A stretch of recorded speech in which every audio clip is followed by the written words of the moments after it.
Hello and welcome to the Racing with Rob and Roller podcast. My name is Rob Peeters, and joining me, as always, is my co-host Josh Roller. We are the two heads that make up the Racing with Rob and Roller podcast that you're currently listening to right now. And we are located in the biggest racing hubs in the United States. That's right. I'm in Indianapolis, Indiana, and he is in Charlotte, North Carolina. So two of the biggest places that you could find auto racing here in the States. And we are here to discuss the biggest racing stories of the past week, the races that happened over the, relatively dull week. I mean, it's the Olympics. The Olympics are happening right now, so, hey, a lot of people are watching that stuff, and that's great. I was watching late night. I like watching a little late night Olympic soccer and Olympic baseball and stuff like that. I love watching little Olympic basketball. If you know me very well, you'll know my favorite basketball player plays for the Argentinian national squad, Luis Scola. Love to see him out there.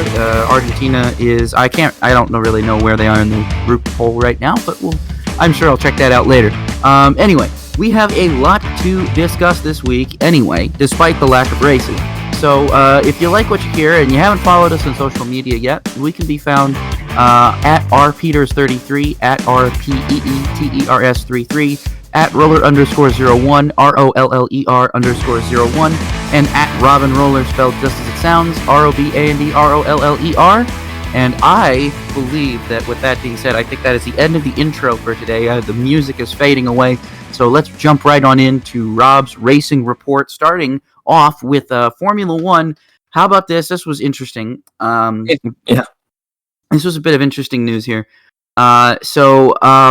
Mercedes team principal Toto Wolff has said that he will help find a team for Valtteri Bottas if the decision is made to replace him with George Russell. Hint, hint. Well, he's been linked to Alfa Romeo. He's been linked to Williams. Williams have also, in turn, linked Mercedes Formula E drivers. I read that today, that Nick de Vries and Stoffel Van Dorn are actually being linked to a potential Williams drive to replace George Russell. That would be very interesting. I don't see Nicholas Latifi leaving anytime soon. I think they're still needing his nice big check that he brings in at the end of the season. So I think that until Williams can get a little bit out of their financial hole, Latifi is going to be with the team. Not saying I don't mind Latifi. I think Latifi's a great guy. I love Latifi. It's just he's not very fast, and that's okay. Probably a lot of it is his car.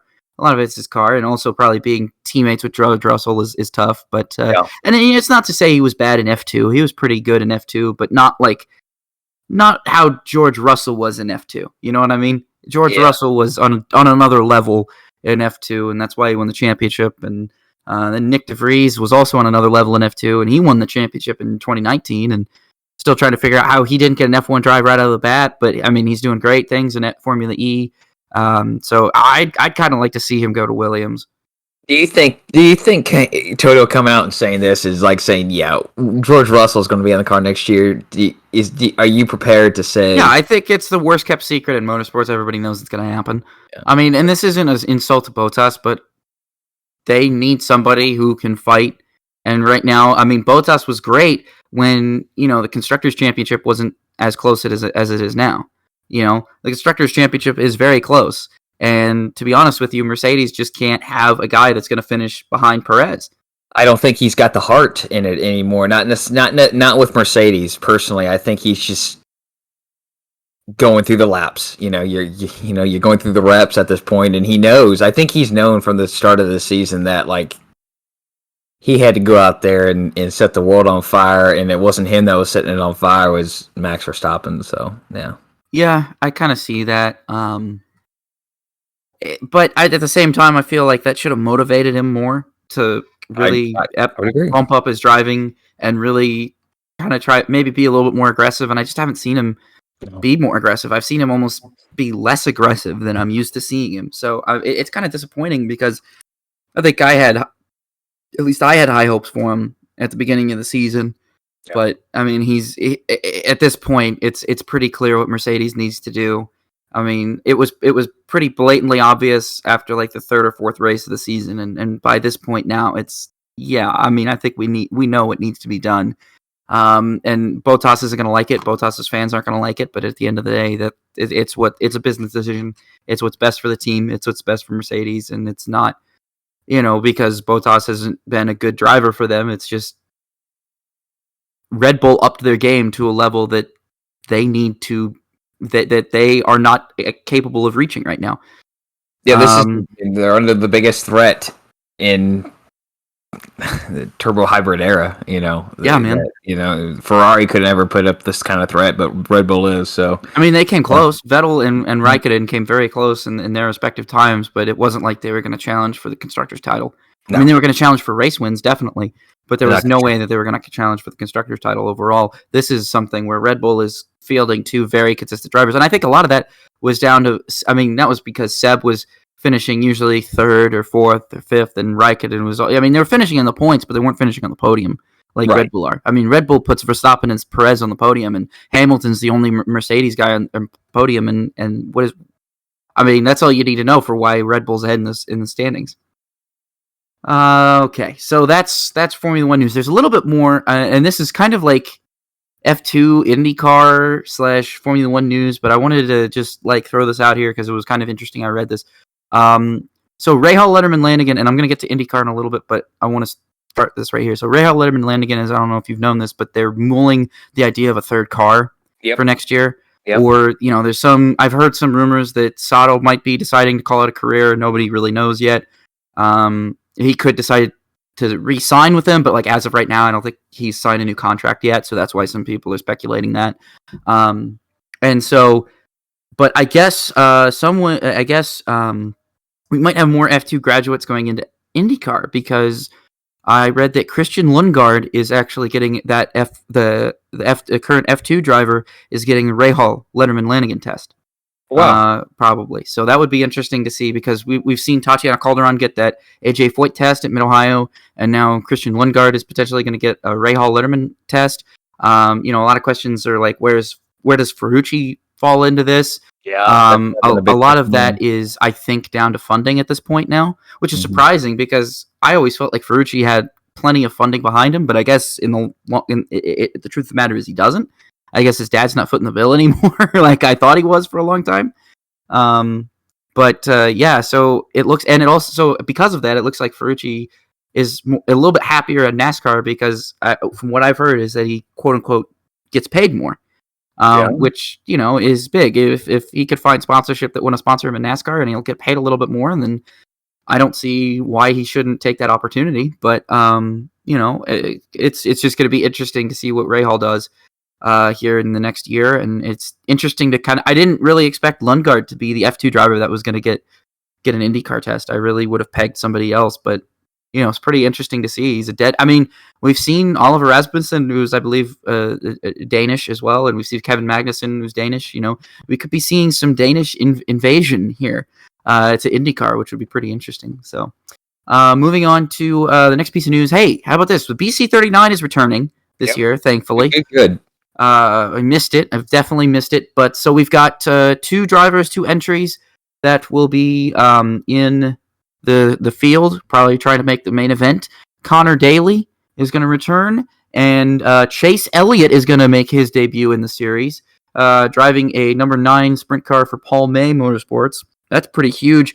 Chase Elliott, is doing the dabbles in sprint cars. He did the SRX race. It looks like I wonder almost if Kyle Larson's rubbing off on him. I think, Kyle Larson opened up the door for Chase Elliott to do these things because, prior to that, Hendrick Motorsports drivers were really restricted on what they could do outside of the race car during the season. And, I think we've seen when Kyle Larson in the past, when he's running dirt races, he's a better race car driver on Sunday. And I think we've seen that, again, for more proof this year. And Chase Elliott's like, well, if he's going to do it, I'm going to do it. So he's been running all these different races, and I think he's having a lot of fun doing it. That kind of otherwise, why would he be doing it? That Jimmy Johnson would have been able to run at least an IndyCar race or two at the end of the last season. If that was new, I don't know if it would have worked out, but it would have been nice. But it also, that's also interesting, and I say that because he said that also in the SRX press conference that when Larson came in, he started asking Mr. H. He was like, "Hey, can I do this? Can I do this? Hey, Larson's doing this. can I go run this race? And, Yeah. Hendrick's like, well, if I let Larson do it, I guess I have to let you do it. So, And Byron was all right, it's only fair. Byron was asked in New Hampshire if he was interested in doing this stuff. He just said it comes down to funding and finding a car. Yeah. He doesn't have a car to do it, some of this stuff with. So, well, if you're Chase Elliott, you're the defending Cup champion. It's not exactly going to be difficult to find. It's not difficult for him to not difficult for him to find stuff at all. I mean, Napa was on his SRX car for crying out loud. Yeah. They wanted to be out there. I think there's some special permissions with that. But William Byron, he's got 2 Cup wins. He's got he's far off from where Chase or Kyle is as far as wins and reputation and accomplishments. Mm-hmm. But that doesn't say he can't get there or he couldn't find it. But I think this has opened up the door for all these Hendrick guys who go out there, because Alex Bowman's been doing some dirt racing too. Yeah, I saw that. That was really cool. He had that really beautiful Ally sponsored sprint car. That looked really nice. That was really cool to see. Yeah. All right, and so going to move on here into IndyCar news here. So we've got some more news on the IndyCar broadcasting front. So IndyCar and NBC have officially come to a multi-year extension, which will feature 13 whole races on network television next year. But this is a weird thing. I'm trying to figure out what the logic is behind this, as 2 will be exclusively streamed on Peacock. So this, I believe, will be the first time that IndyCar races will be basically not seen live on terrestrial or cable television. I would hope that these 2 races are going to be like, if they go back to Texas doubleheader and Detroit doubleheader, the Saturday race is like on Peacock. Probably what's going to happen. I really hope that's what. I hope actually, Detroit has to be on NBC no matter what. So I imagine those 2 Detroit races are 2 of the 13. Why do they have to be on there? It's part of their contract. It's in their contract that they have to be on. Why do you think they were always on ABC and they're still on NBC, even though the racing is terrible? It's part of their contract. Well, maybe that's something that was negotiated. Since Penske, I don't know. Maybe it was renegotiated. I don't know. Yeah, and Penske owns the series. He's the promoter. His company is a promoter at Detroit. Right, but he would have leverage. So if he didn't want to give up that exclusivity, then why would he? You gotta have a. I wouldn't want to see like Mid-Ohio be shoved to Peacock. I would want this to be a double header type of I don't race. want to see anything shoved to Peacock. You're right. I don't want to do that either, but it's happening. So you got to say like, okay, if Texas goes back. I like the Texas doubleheader. I did like the doubleheader the way they did it. So if they put the Saturday race on there, that's fine. I just wouldn't want. The worst thing they could do is put an oval on Peacock. That's just my opinion. Well, I would agree. I would agree to that, but the numbers on which numbers are going to be better? I think the numbers on Sunday are going to be better than the numbers on Saturday on television. Yeah, because that's just how television ratings are. Yeah, so I would unfortunately say shove it on there. Maybe they get Gateway a doubleheader or something. I don't know. I just couldn't. I don't. We're at a point in IndyCar where IndyCar needs as much promotion of good oval racing as possible, and I just feel like putting it on Peacock behind a paywall where less people can watch it is not a good business move. I think it's not a good business move for the future, because if Roger Penske is telling the media scrums, oh, we're very serious, we want to get more ovals, well, the worst thing you could do is shove an oval race on Peacock and find out it generated less than 500K streams, Yeah. I mean, because with streaming, it's not like with television, cable. Like with streaming, you have actual numbers in front of you. You're not guesstimating based on what Nielsen gives you. You have actual real numbers to find out who was streaming and how long they were streaming and at what times they were streaming. Yep. So, I mean, you look at that, I feel like it just concerns me that you put an oval there, because I feel like you're essentially burying what could be potentially your best product, especially if you were getting on a better high speed oval like Michigan. Yeah, you were to put like a good racetrack, even Texas. I think even Texas would be a bad move. Yeah. I don't know. If it's talked a lot about this, but that's okay because we have plenty of time today. Yeah, but you're just going to say that the rest of the races are going to be on USA Network, so you're going to have at least 15 races next year, 15, right? So you're going to have 13 on NBC, big NBC, 2 on Peacock, and the remainder of the races, which they didn't throw a number down. Yeah, the remainder of the races are going to be on USA Network. So Yeah, Oh, hey, man, if we get at least 20 races in the IndyCar schedule, I'm going I to would be a love happy that. boy. I I'm going would to be be a very happy boy if happy. we get 20 races and not have what we have right now, which Yeah. is this lull period of a whole month and then some without an IndyCar race. And, we talked about it last week that Yeah. this is, I mean, who's talked about IndyCar? I mean, outside of No. SRX promoting Elio and Kanan, and some specific silly season news. Outside of that, IndyCar has been completely left out of the news for the last month or so. And IndyCar, in general, just doesn't produce as much news throughout the season in its feeder series as well. I mean, NASCAR, there's kind of news. You're going to have these 2 weeks off where there's going to be no news, but in general, there's always a little bit of news each week. Somewhere in the there's a NASCAR silly world. season domino falling at some point. Or there's a new sponsor, or there's a new driver coming in. Or in Formula One, there's always a little bit of news here and there. There's drama, There's someone getting a test. Yeah, so like what we're seeing now. You had Calderon do a test after Mid-Ohio. We're seeing Lundgaard now get a test. Yeah, so you just cannot have this month lull or 3 week lull. IndyCar should have no more than 2 weeks off at a time ever, and throughout the season. So however you got to schedule that, and it shouldn't end in August. So you got from March to at least late September, you've got to be racing, and you can't have more than 2 weeks off at a time. Preferably only like 1 week at a time. Yeah, I'm with you on that. Yeah.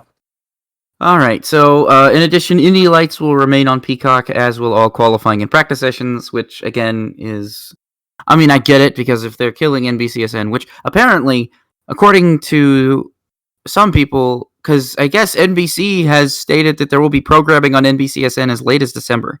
So I have no idea when the heck they're going to... I'm going to assume they're going to shut it down on December 31st. Yeah, I think that's kind of what the plan sounded like before. It was going to at least live throughout 2021, but it wasn't going to see 2022. Yeah, which is disappointing. I hate to see that, because that channel's been around as OLN before, and then as Versus, and now as NBCSN. It's been a good channel to host a lot of stuff. And, we just got done the last couple of weeks with the Tour de France. And let me tell you something, my biggest worry is what is going to happen to that coverage. What is that going to do? I mean, they're not going to put the whole Tour de France on USA, are they? No way, right? I think you're going to see a lot of it get shoved. It's going to be a Peacock, and it's going to be the crummy, the really crummy international version without Phil Liggett and Paul Sherwin, and without the studio host. You're not going to get Tour Prime Time, which has all of the. I don't know. Maybe you'll get all that. Maybe Peacock will surprise me, but I'm not expecting it, and that's what's really disappointing me. Because, it's not just about NASCAR. It's like I watch other sports that are being affected by this NBCSN shutdown. That's kind of really upsetting me about it. So anyway, it's frustrating. We'll see. On to the next news here. Racer.com put out an interesting article here that says Jimmy Vasser and James Sullivan are targeting 2023 for their first standalone entry into the NTT IndyCar Series.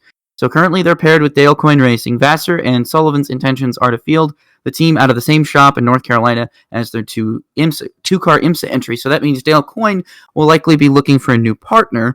Now, the reason why this is interesting, and this is not mentioned here, but I wanted to bring it up there. In that same article, it pretty much dropped that Roman Grosjean is not going to be back with the Rick Ware Racing and Dale Coyne team. And that brings a lot of questionings to where Roman Grosjean could go, because we reported a couple weeks back that Andretti Autosport could be looking at clearing house next year.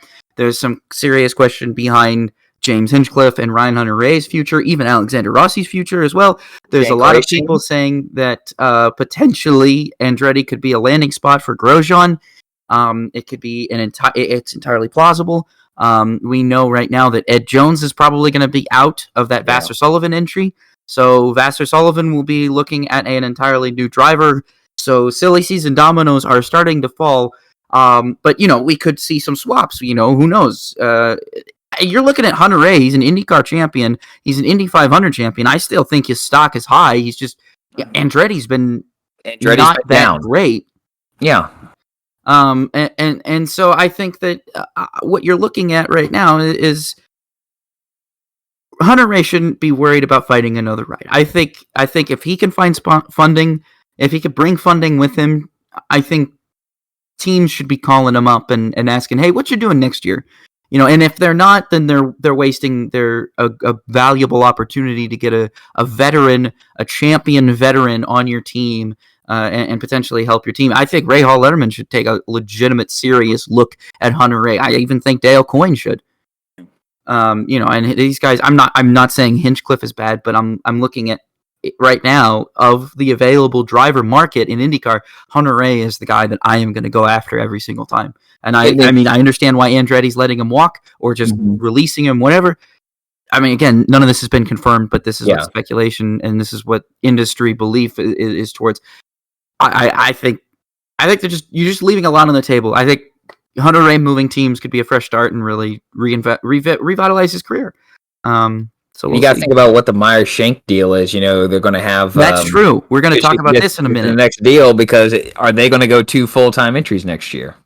Okay, good way to segue into that. So big news from Meyer-Shank. Elio Castroneves will return to full-time IndyCar racing in 2022, which is incredible. What is this? What is he? What would he be then? 46, 40, almost 47? Yeah. How old was he? I think he's like 45, 46 by now. I'll let you know. Give me 1 second. So we're okay. So Elio Castroneves is going to return to Meyer-Shank. Meyer-Shank, I mean, this is the best decision they could have made. Not what you're going to hear about in a minute is going to be disappointing. But 46. He is 46. So 46. So Elio will be 47 next year. He'll be 47 next May. Yeah. God bless that guy. That is incredible, man. And then he was going to return to full-time IndyCar racing, and he's going to take over the number 60 car from Jack Harvey. So Harvey was set to return next season, only moments away from signing an extension, but changed his mind at the last minute. So now this could be interesting, because then this one makes you wonder, okay, well, what does Jack Harvey have lined up for next year? Because now he could have gotten a call from Letterman, or he could have or Rahal Letterman. He could have gotten a call from Andretti. This is all possible. It's not like I think did Harvey drive for Andretti and Indy Lights? I can't remember off the top of my head, but if he drove for Andretti and Indy Lights, that would have been interesting. For you? You look it up for me, because I want to see if that could be a lead then potentially, because I'm just speculating out here. You guys know this. We report what other people have already reported and kind of just talk about it. So Indy Lights drove for Schmidt Peterson. He drove for Schmidt. Okay, but that is also that could be very interesting as well. Could they be going? Because I've heard news of Arrow McLaren SP wanting a third car. Yes. So that could be that could be another link to that. So I knew he drove for a powerhouse in lights. I just couldn't remember if it was Schmidt or Andretti. But that's, Harvey, it seems like Harvey has a place to go next year. I think his stock's high. I think he you don't back out of a deal that a team's saying, "Hey, we want you back." And that especially if you could be teammates with Elio. Yeah, I mean, this team has shown progression. This team was kind of building around Harvey, and it was built around Harvey. I mean, he started almost every race for the team until Elio started at the 500 this year. Yeah, so I think he's got something, and there's just something right now keeping them from making it official, whatever that is at this point in time. So I mean, could he go? I mean, there's people pointing at Rahal because they're starting up a third team, or him being I said that there was the rumors that Takuma Sato could be hanging out, which wouldn't surprise. But that's the weird thing about Sato is almost as old as Elio, and if Sato is nearing retirement, Sato's got 2 500s, Elio has 4, Elio's still going, and Sato's like, I think I'm gonna retire, and I've done everything I want to do in racing, Yeah. I've got F1 podiums, I've got Indy 500 champions. If I'm Takuma Sato, I'm satisfied with that, man. Right. Absolutely. Okay, so moving on into some NASCAR news. This was interesting from this morning. This dropped this morning. How about this? I didn't expect this, but I heard rumors about this. I expected Marco Andretti to be this guy, but it was not. Sage Karam will make his NASCAR Xfinity Series debut with Jordan Anderson's Racing on the road course at the Indianapolis Motor Speedway. What is it? The Pennzoil 150. With the car being sponsored by Montage Mountain. Okay, Montage Mountain. I wasn't sure if that was like a misspelling of mortgage for a minute, so I had to do a double take for that. I had to do a double check on it too, whether it's on the sponsorship deal. I'm like, is that right? Okay, it is. Okay. Yeah. Yeah. Another thing, this is what's nice about this week is we're talking about that, we talk about this, and then we move on to this next piece of news. There's so much news that dropped over the past week that we're talking more about it because there was like 3 races this week, 3 major races in major racing series, not including, I didn't include feeder series races just because, there was a lot of them this week, and there's like 3 races a season. It's like Euro Formula Open was it was racing, and then I know that Formula Regional I think had a race, or maybe Formula 4. I was just like, it's too much. It's too much for us to talk about. There's other things that are more important, so I'm not going to worry about those. But this was the biggest piece of news that dropped on the NASCAR circuit, and we talked about this last week. We predicted it by the time that last week's podcast released, this news was going to drop, and sure enough, it exactly dropped. It is official. Brad Keselowski is heading to Roush Fenway Racing in 2022, and he will have an ownership stake in the team and will drive the number 6 for the team. So this is an interesting part because I was curious about this, how this was going to work. So Roush Fenway Racing has offered Ryan Newman a part-time driving schedule, as the team will retain Chris Buescher. And Keselowski also expressed interest in reopening Xfinity and truck operations at the team, but has no timetable for those plans. So this couple of things about this, I want to jump into this. First of all, great opportunity for Brad Keselowski because we've seen, I think Keselowski he's done a lot for Roger Penske, and Roger Penske's done a lot for him. Brad Keselowski is a very highly touted driver, and anytime he is a free agent, his name gets thrown into the ring as somebody who is going to be highly touted. A lot of people have rumored that he could have replaced Jimmy Johnson and gone to Hendrick last year. There was even rumors about that. I mean, I think it's no denying that Hendrick always wanted Brad Keselowski in the past, but things didn't work out, and now I think Hendrick's happy with his current lineup. Yeah. Because all of them have wins this year, so of course you're going to be happy with your current lineup. Yeah. But anyway, so this is going to be interesting because I like kind of the vision that Brad K has for the team, because it's definitely been nobody's secret that Roush is not what it was 15 years ago. Even 15, 20 years ago, Roush was even 10 this years powerhouse. Ago. Not even 10 years ago. Yeah, you're right. Even 10 years ago, you still had Carl Edwards winning. Carl Edwards tied in the championship. Yeah, he did. He tied in the championship. But the tiebreaker went to Tony Stewart because he had more wins. I mean, so many times Carl Edwards should have been the champion. It still bugs me that he retired as early as he did, because he could have won a championship. I'm convinced Carl Edwards absolutely could have won a championship with Joe Gibbs, and he could have won the next year. I think he could have taken it to Martin Truex Jr.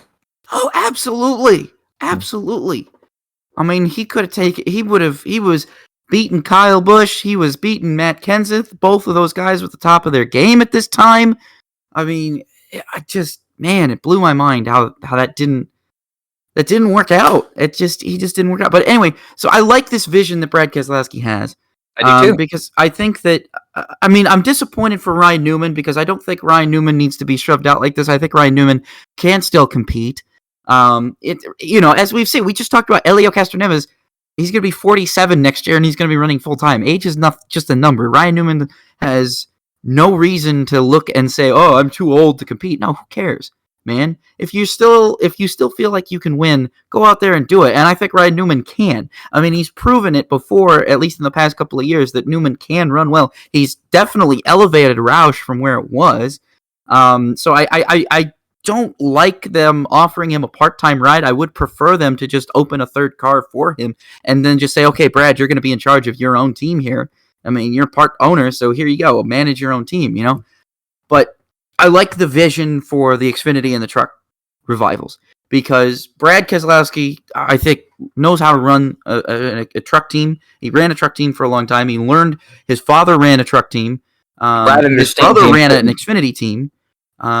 There's no reason why he couldn't expand on those legacies, with not just for himself, but also Roush. I think that's going to be great, because I think, especially for Roush, you need to have, and Ford, it's nice to have drivers in the pipeline.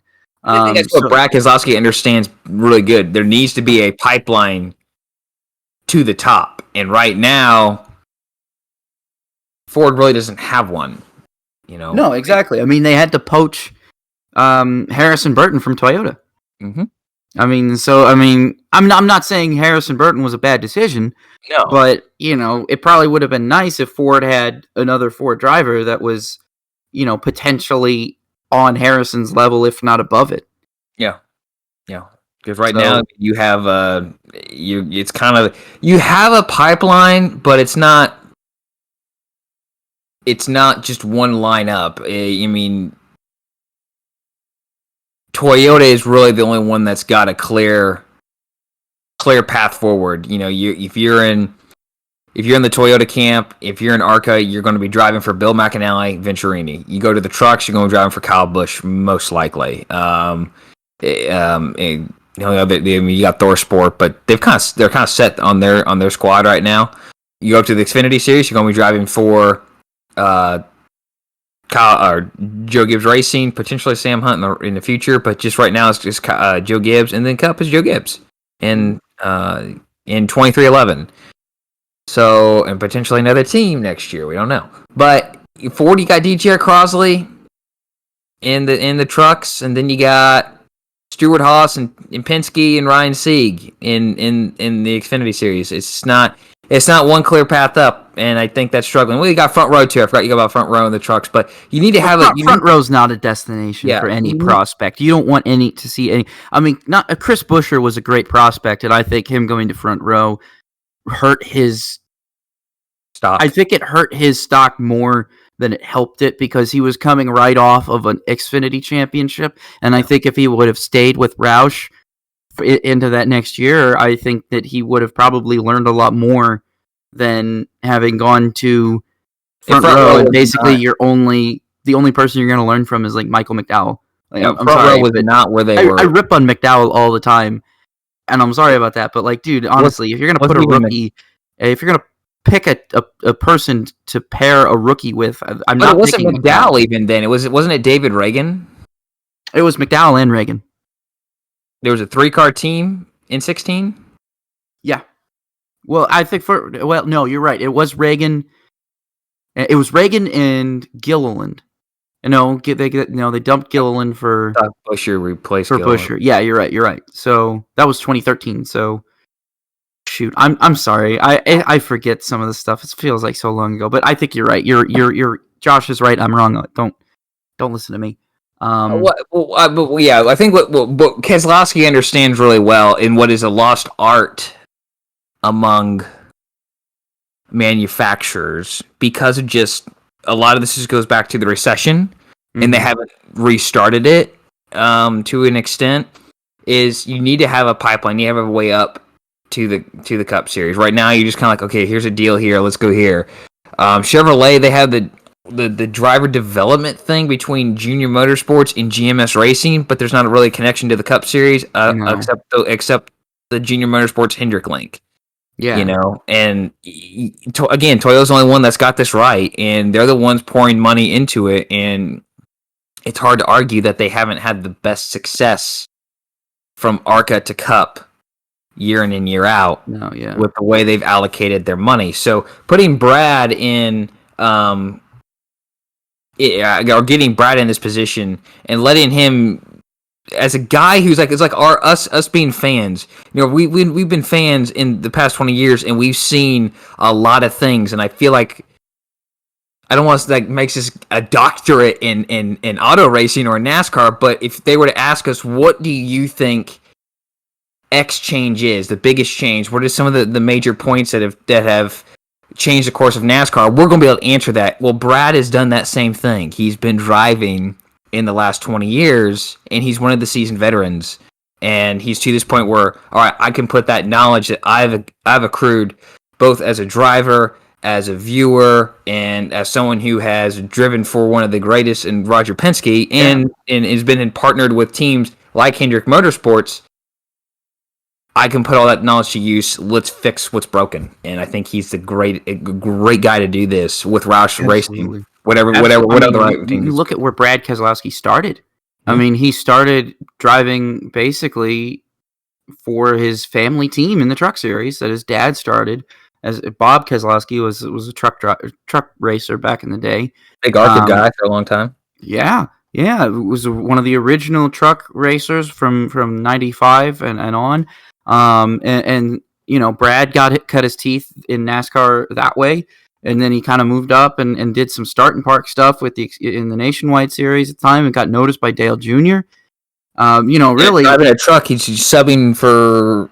Who was he subbing for at Ultra Motorsports? Was it Ted Musgrave he was subbing for? Yeah. Yeah, he had a great performance at Memphis one night and almost won that race. It gets you noticed. It gets you. That's the kind of stuff that we're talking about. So Brad, I like that this is going to happen. And I think if you look at that, you're right. Brad has kind of done everything that you can do with Penske. You won him a championship, which is something that nobody. He won 2 championships. He won him an Xfinity championship, right? But I was talking about in Cup. This is something that was something that no one had ever been able to do for Roger Penske before him. I mean, he set that bar, and I think when Keselowski looks back at his tenure at Penske, I think he should be very proud of it. And this next chapter of his life is as a team owner and with Roush is really, like I said, I think Roger Penske said it. When someone asked him about Brad leaving, Penske said, if somebody offers you an ownership stake, you can't really say no to it. If you can't really turn down that offer, because Roger Penske knows, like, dude, if a driver that I have gets offered something that I can't possibly offer them, it would be cruel and mean of me to tell them to tell them no, that they couldn't do it. Yeah. And I think it's like that in most situations. If you see somebody get an opportunity that you couldn't possibly offer them, it's going to suck to say bye to them, but at the end of the day, that's what they need to do. That's what's best for them.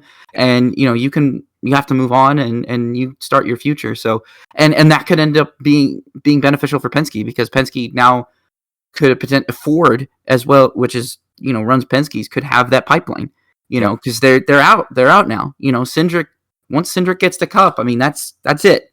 Well, they did say the 22 car was going to be with Cup drivers. So the team's still going to be there, but you're not going to have a dedicated driver for it. You're not going to have a young driver that is, coming up through the ranks on your team.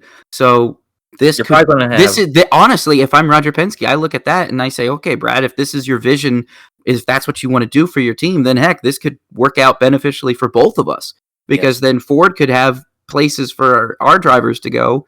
And, you can basically run those cars and take Ford's money for running them. It just works out. It would just, in theory, work out. So that's good. That's probably Roger Penske made the right decision letting Brad go. And I think Brad made the right decision working with Roush Fenway. 100%. How long have we been talking? Holy cow. We are at 38 minutes. Good grief. Supercars. Let's end this with some Supercars news. That's very interesting. I wanted to talk about. Todd and Rick Kelly have sold their remaining ownership stake of the team's namesake of their team. So Kelly Grove Racing, they sold 50% of the share earlier this year to Stephen and Brenton Grove, bringing it in, and that, so it became known from Kelly Racing to Kelly Grove Racing. And they didn't have Todd or Rick Kelly because they both retired, and they were done. And so now I guess they've decided that the time is right to sell the rest of their team. So now, instead of being part owners, the Groves are going to be full-time owners of that team. So it'll be definitely interesting to see that. Supercars has a while to wait for the next race. I don't know if you noticed that, but their next race is actually in September. Yeah. Which really sucks. I mean, we're talking about IndyCar having a crazy long break. Man, Supercars had a race last week, and now we're not going to see them race again until September. Did they have one canceled somewhere between there because of COVID, though? I think you're right. I think it could be due to COVID, but even then, I mean, IndyCar's long break, because we were supposed to be at Toronto, like either last week or the week before. It was the week before, the 11th.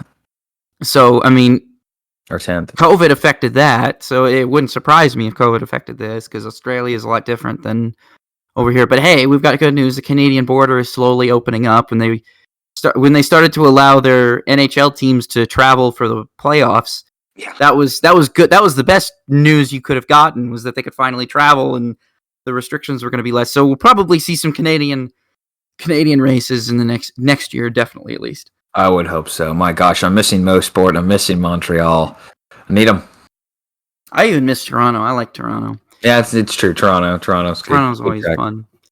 All right, so let's move on. So we've talked about the news for 40 minutes. It was a lot. It was a lot. Not a lot of races. Yeah, not a lot of races. A lot of news, though. That's the thing. That's a nice thing. There's a lot of news. A lot of silly season dominoes fell, so a lot of stuff to discuss on that front, and a lot of just stuff that has been flying around. Like who knows what's going to happen. It's going to be very interesting. And it's fun to talk about. Like, where could drivers land? That's a whole podcast. That is a whole podcast in and of itself. Like, where is speculating on where potentially drivers could land, and just kind of having fun with, so and so tweeted a rumor, and this so and so tweeted a rumor. I heard a rumor that MBM, not a rumor, but like from Sebastian Lavorge, he said MBM has purchased a next gen car, so they'll be in NASCAR next year. Carl Long's team, that's not huge news, but it's news. It's kind of interesting. They're going to try it. They are going to try it, and that would be an uncharted team, remember? Yeah. So, especially, you're which, going to by the way, have you seen... I first heard this on the Door Bumper Clear podcast, which I don't agree with this because I just don't think that's right for competition. This isn't right for competition. But if you have a charter, you get your parts quicker. That's dumb. Which, I'm like, no, that should not be that. That's discouraging competition. What is it with NASCAR and giving Carl Long the middle finger? What is it? Yeah. Why? Yeah. Why do they just love to screw over Carl Long? Like, what did he do to them? I want to know. He ran an illegal engine that he did not know was illegal.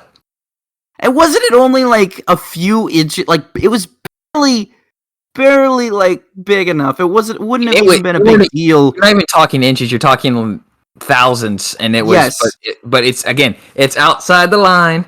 All right, it's outside that line. You can't see my eye because it's so tiny. I hold my hands up here to my eye. But yeah, it's just one of those crappy deals. But I keep when I want to think of this term, I can't think of it. But NASCAR is skirting the line when it comes to what the NFL, the NBA, the MLB franchise sports have to deal with, and these charters.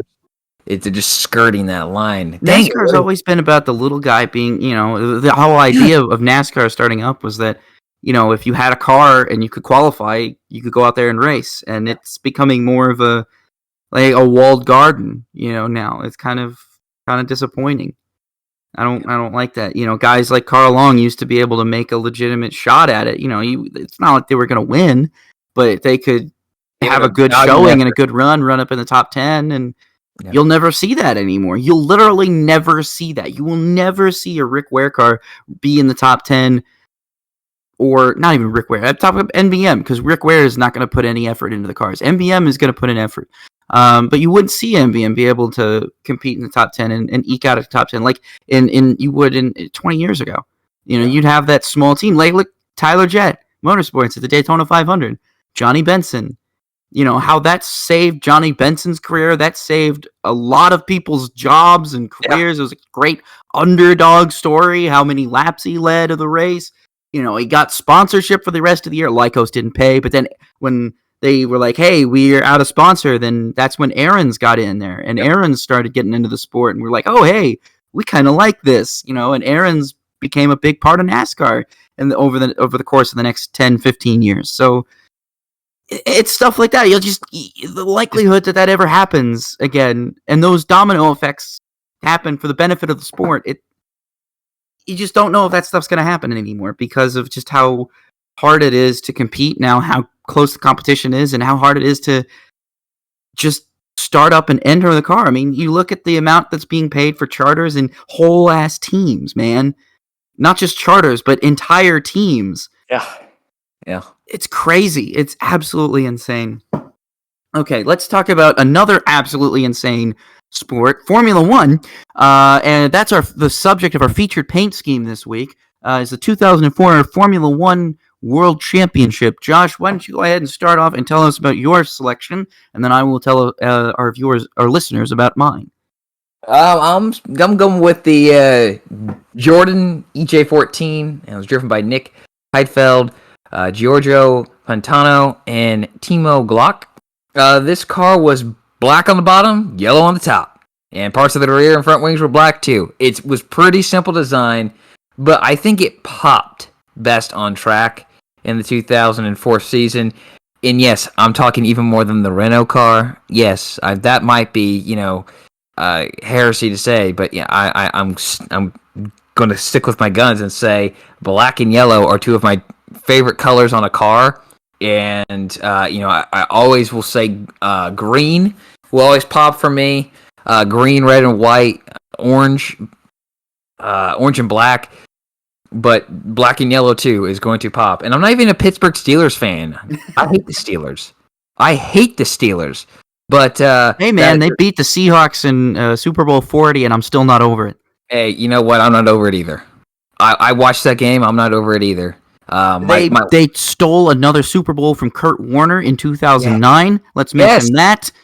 Sorry, Pittsburgh fans, but we don't like the Steelers. Even the only thing they have going though for them though as a franchise and as a city though, all their teams are yellow and black.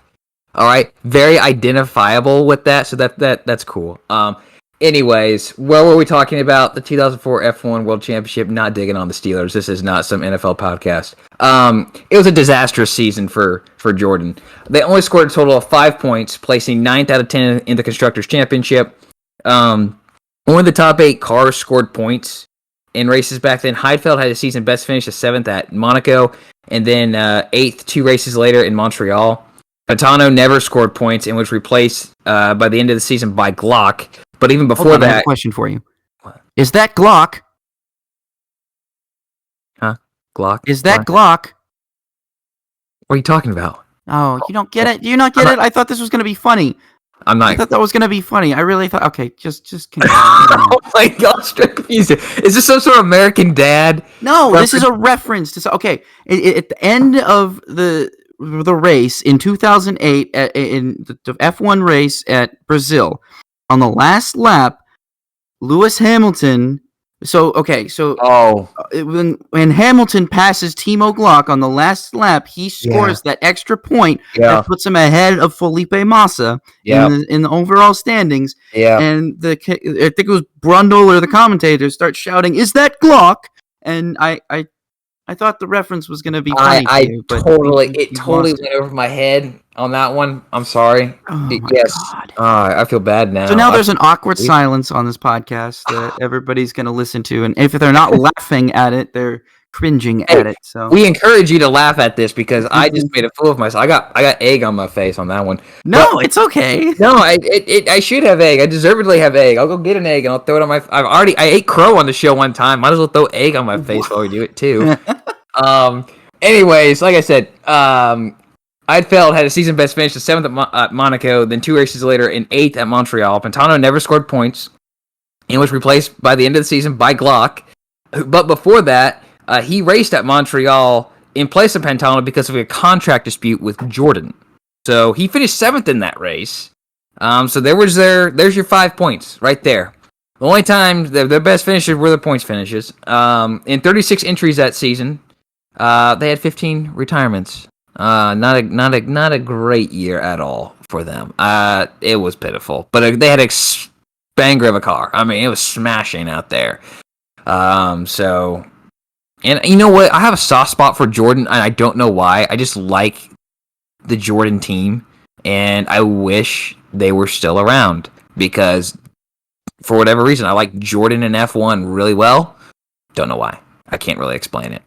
Anyways, Jordan was very historical Formula One team. Yeah, I think they only had 4 wins, I think, but still, I mean, they were a team that was around for 15 years. Late 90s were Jordan's time to be alive, man. Yeah. Late 90s, if you were a Jordan fan back then, it was time to be alive. Yep. Absolutely. My selection is going to be the BAR Honda from that year. This is the BAR 006.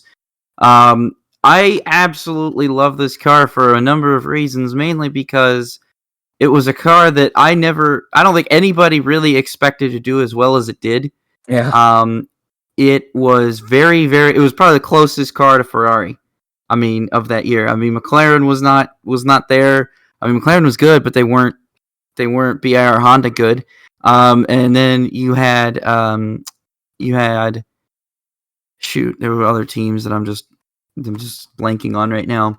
Can't say Minardi. They finished last. No, I wasn't gonna say Minardi. Shoot, who Yeah, was I gonna say? Renault was there. Williams. It was Williams. Williams was very good with Juan and Ralph. So was Renault. But that BAR, man, it beat them all. And with drivers of Jenson Button and Takuma Sato, who would have thought? I mean, Jenson Button is a Formula One world champion. Takuma Sato is a 2-time Indy 500 champion. So it's not like either of those drivers lacked any talent. It was just, who expected these two guys to go out and finish second in the overall Constructors' Championship? I mean, let's also be honest about it, is the Sato podium at Indianapolis is still probably the greatest thing to go back and watch now in hindsight, because you could see how excited Takuma Sato is to sit on the podium, not just in Formula One, but at Indianapolis too. Like, I feel like getting that podium there at Indy was incredibly special for Sato, not just because it was his first podium of the year, it would be his only podium of the year, but I believe it was his first podium period as a Formula One driver. I think so. I think that's right. But you could just see how special that was. So then when you go back and you watch his performances at Indianapolis and even in 2012 when he lost, in 2017 and then again in 2020, you could just tell how much winning at Indianapolis means to Sato. Yep. And it's just really cool to see his joy when you look at him on that podium. And now Jenson Button had way more podiums throughout the season. Button did way better than Sato in general. But that's not a dig on Sato. I mean, Sato, he was still finishing in the points almost every week. If he wasn't retired for an accident or a mechanical problem, he was finishing in the points. And that's about all you can ask of a driver when you're not really expecting to contend for the World Constructors' Championship, but you end up doing so. Like I said, they ended up second overall. And this was, a Lucky Strike sponsored car. So, it was white and it had the old Lucky Strike, the target or the red dot on the side. Yes. Or, in F1 games, it didn't say Lucky Strike. It just had this dot, but you knew what it was. Everybody knew what it was. It's like when you play NASCAR games and you see Rusty or Dale or Sterling Marlin on the car. You know what it is. Most Formula One games, if you go back and play, find a Formula One game from the late 90s or something. Like, I have a bunch of them because I'm a game collector and everything. So my favorite one is to see the Mild 7 Benetton in a Sega Saturn game from 1996 or 7 or something, and it's all censored, but it's low graphic polygon, but it's they weren't even trying to hide that this is what this was. They didn't even try to hide the logo or anything. They used the same font on the side of the card. It's just clearly this is a cigarette sponsored car, but kids aren't going to know that. This is an arcade style game. Kids aren't going to, or they had the Marlboro one, and says Mika Hakkinen on it, Mika on the side. It's we all know that design is Marlboro, because anybody who's seen a pack of Marlboro knows that that's what it looks like. The car is designed like a pack of their cigarettes. You're not fooling anybody. You can't change unless you're Kart Precision Racing, or not Kart Precision. What was it? Kart Championship Racing. It is a Dreamcast game that I have, where instead, they actually did the opposite. Instead of having Marlboro colors on the cars, they literally just made them all white. They took all the red off. There was no red. It just was all white, and it said Penske. And in the IndyCar Series games that came out for the Xbox, PS2, and the PC, the Penske cars are all black instead of white and red. They're all black instead. And they say Penske on the side, and it's crazy. There's nothing you'll ever see it. Even the die casts, they might not have said Marlboro on the side, but they would still look like Marlboro pack. They were still the paint scheme of the actual car, but in the video games, they were entirely they changed the paint scheme to make it almost unrecognizable from what actually would go out there and race. Huh. It is crazy, man. It is crazy. It's crazy because in Formula One games, they didn't even try to change it, but in IndyCar games, they were so sensitive about it for some weird reason. Like, they had to censor it in the Formula One games, but it wasn't like they changed the fundamental paint scheme. It was you could still tell what it was sponsoring, whereas in IndyCar games, they were like, no, absolutely not. We can't put the Penske cars look like Marlboro cars. We have to change them so there's something completely different. That's terrible. I'm sad now. Yeah, well... I'm sad. I collect the games, so imagine my disappointment when I first saw those. But I do want to...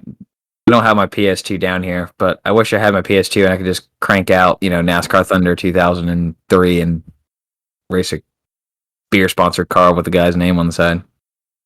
Hybrid indoor-outdoor circuit. That was very, very interesting. I actually quite liked that, though it seemed a little dark in the indoor sections. A little more dark than I expected, but, it was more like a night race, which was also kind of neat. Yeah, the only problem I had, I watched the Saturday race. I wasn't able to watch the Sunday race. The only problem I had is that, and Rob, I know you watch a lot more Formula E races than I do. Far more. You are the Formula E guy out here. And oftentimes when I only watch Formula E, it's really just highlights. And so correct me if I'm wrong on this, but if Formula E likes to have those tight corners where you feel like you're in a bumper car arena at your local fair, that needs to change. That was half ridiculous because when they showed when Dario Franchitti was doing like the walkthrough before the race, I'm like, there's no way they're going to fit through there too wide, and they're not going to be sorted out by the time they get there. And then you're like, well, put it out. We got a caution. Car stalled on track. I wonder, no, duh. You couldn't. that first lap on Saturday was inevitable. Everybody knew that. That's the kind of stuff that that's a joke. That's NASCAR throwing the green flag when you know it's sprinkling out just to get the race started and maybe it will pass. Type of move. That was ridiculous. So if F1 look, I thought it was kind of cool. It was an interesting dynamic, indoor and outdoor. I can't say it's my favorite thing in the world, but I'm not opposed to it. Okay, do it again next year. I don't care. But with an electric race, you could in theory have a whole race indoors, and it wouldn't even bother anybody. Correct. You just can't have those tight quarters where you can barely fit too wide. Oh my God. I'm not a fan about that. Portion of the track, I don't know if you noticed this, it has a ridiculous double hairpin, and I got flashbacks to the original IMS road course design with similar dumb, stupid double hairpin. It's like, that was kind of how does this promote passing, honestly? It didn't promote passing at all, but I will say, everyone was kind of concerned about it, and I was reading a couple things before the race, hey, people are concerned it's going to pass. There was a fair bit of passing, but yeah, the double hairpin, that was just, that had to be some sort of energy conservation deal. Somewhere down the line, that saved energy for the cars that I can't explain how it would. Just hairpin it. I think a normal standard hairpin is always going to be more effective at promoting passing than a double hairpin. Yeah. Because a double hairpin is pointless because even if you get alongside somebody and actually make the pass into the first hairpin, you're going to be on the outside for the second one. You're going to be in the wrong lane on the second one, so you're going to lose the position unless you clear them immediately. You're screwed. Yeah, like Nick DeVries did on that when he had that fan boost. Which, by the way, I'm not a fan of the fan boost. That's stupid. They don't need it now that they have attack mode. That's the biggest thing. That it was cool when it first came out, the first season, but they really needed to abandon it after the first season because it no longer makes sense, and especially with attack mode being a thing, attack mode pretty much should serve as a fan boost for everybody. It should serve as the official turbo button of Formula E. I don't understand why they have it with the fan boost still. I'm pretty sure I brought this up on the show before. Brought this up before a few times. Oh, it's so it just seems so redundant, and it's because it's caused the fan boost now to become, and I think I said this before, it's become a detriment because it uses more energy. So you have to use attack mode. So you're already using like what 10 or 20 kilowatts extra power than you normally would have, but then you have to use the fan boost at some point throughout the race. So if you get awarded it, right? So it's a detriment because then you're just going to be draining more energy, and you're just going to have to energy save after you use it. You have to use it like Nick DeVries used it in the first race, going into some place and going to a corner, not where you're going down a straight, but where you can go to the inside into a hairpin or just a corner where you're going to be lighting off the brake, and maybe you can kind of brake check them a little bit, get them to slow down so you can ease into it and into the next corner. Because I think he used it when I sat there and I thought about it. I'm like, that was actually probably the best place to use it at that circuit, where that double hairpin probably saved him a little bit of energy. So I kind of for that situation, he got an A+ from me on that decision to use it there, and great move. But yeah, I enjoyed the race. I just had the start was a joke, and they just need to.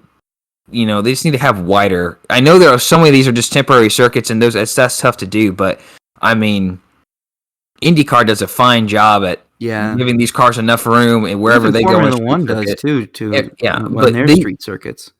And these tight sections you just can't get. You just can't do that. You're asking if you're in the back. I feel like I'm last. I'm just gonna hang back. I'm just gonna hang back and not do anything because I know there's gonna be a caution. We're gonna get stacked back up. A couple cars come damage. They're going to be some people get penalized for unnecessary contact or whatever, however they want to phrase it that day, and I'll gain 7 positions on that start. I'll go again on the restart. So that's my opinion on it. Rob, who won the ARCA race? Well, actually, we're gonna get a lot of heat for this because in the first So I'm gonna preface this something. You didn't get to watch a second. I did not get to watch the second race. Neither did I because I was in Ohio over this weekend and I loved it. I got to stay with some great friends of mine. I got to hang out with them, support them. I love them. I'm so happy I got to go over there and see them. It was a great opportunity. I loved every moment of it. But, it was a late night, naturally, on Saturday night, and I didn't have to work. So, naturally, I took as much advantage of it as I can because I typically work every day of the week. So, anytime I'm awarded a day off, I take full advantage of it and do whatever I want. So, I just slept in through the Formula E race, to tell you the absolute truth. I slept in through the race, too, and I saw the highlights, and I read the stories afterwards.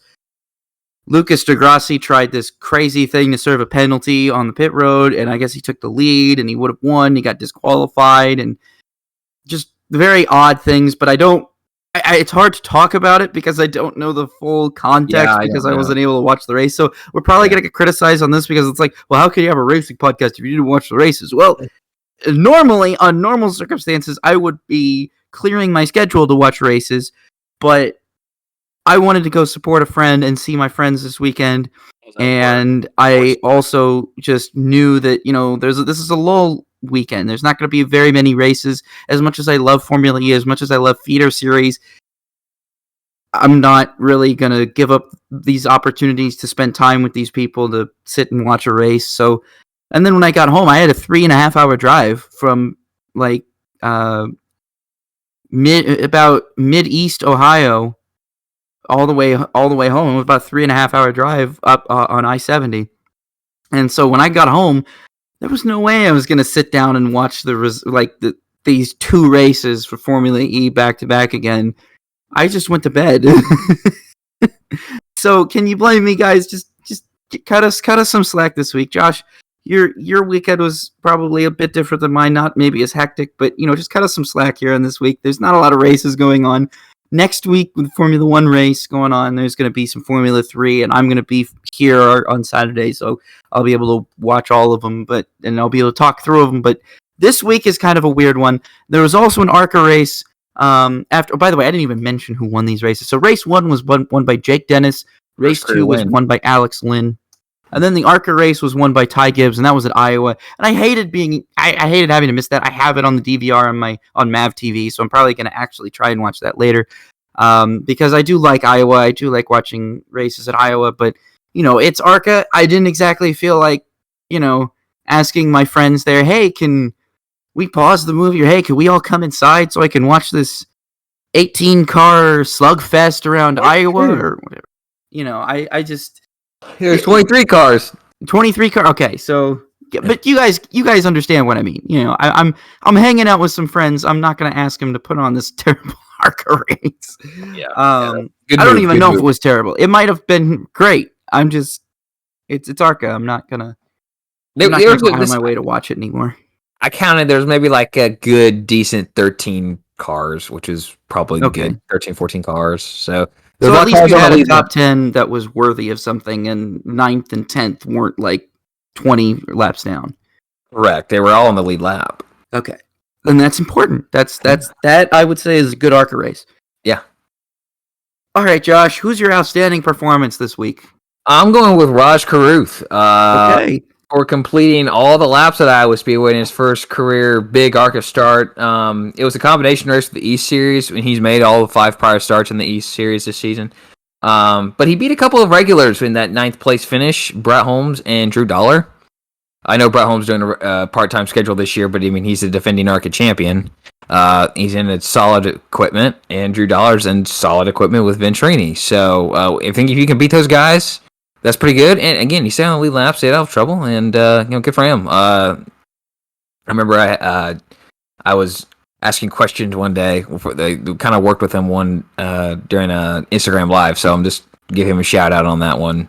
So good to see Roush Karuth do good. Get top 10. That is good. That's great. I'm giving mine to Ty Gibbs just because he's Ty Gibbs, and I have no other reasons behind that. Just look at Ty Gibbs. Look at what he's done this season. Look how many wins he's gotten so far this season. Look at how many top 5s he's had in the Xfinity Series and wins in the Xfinity Series as well. I mean, kid's next big thing.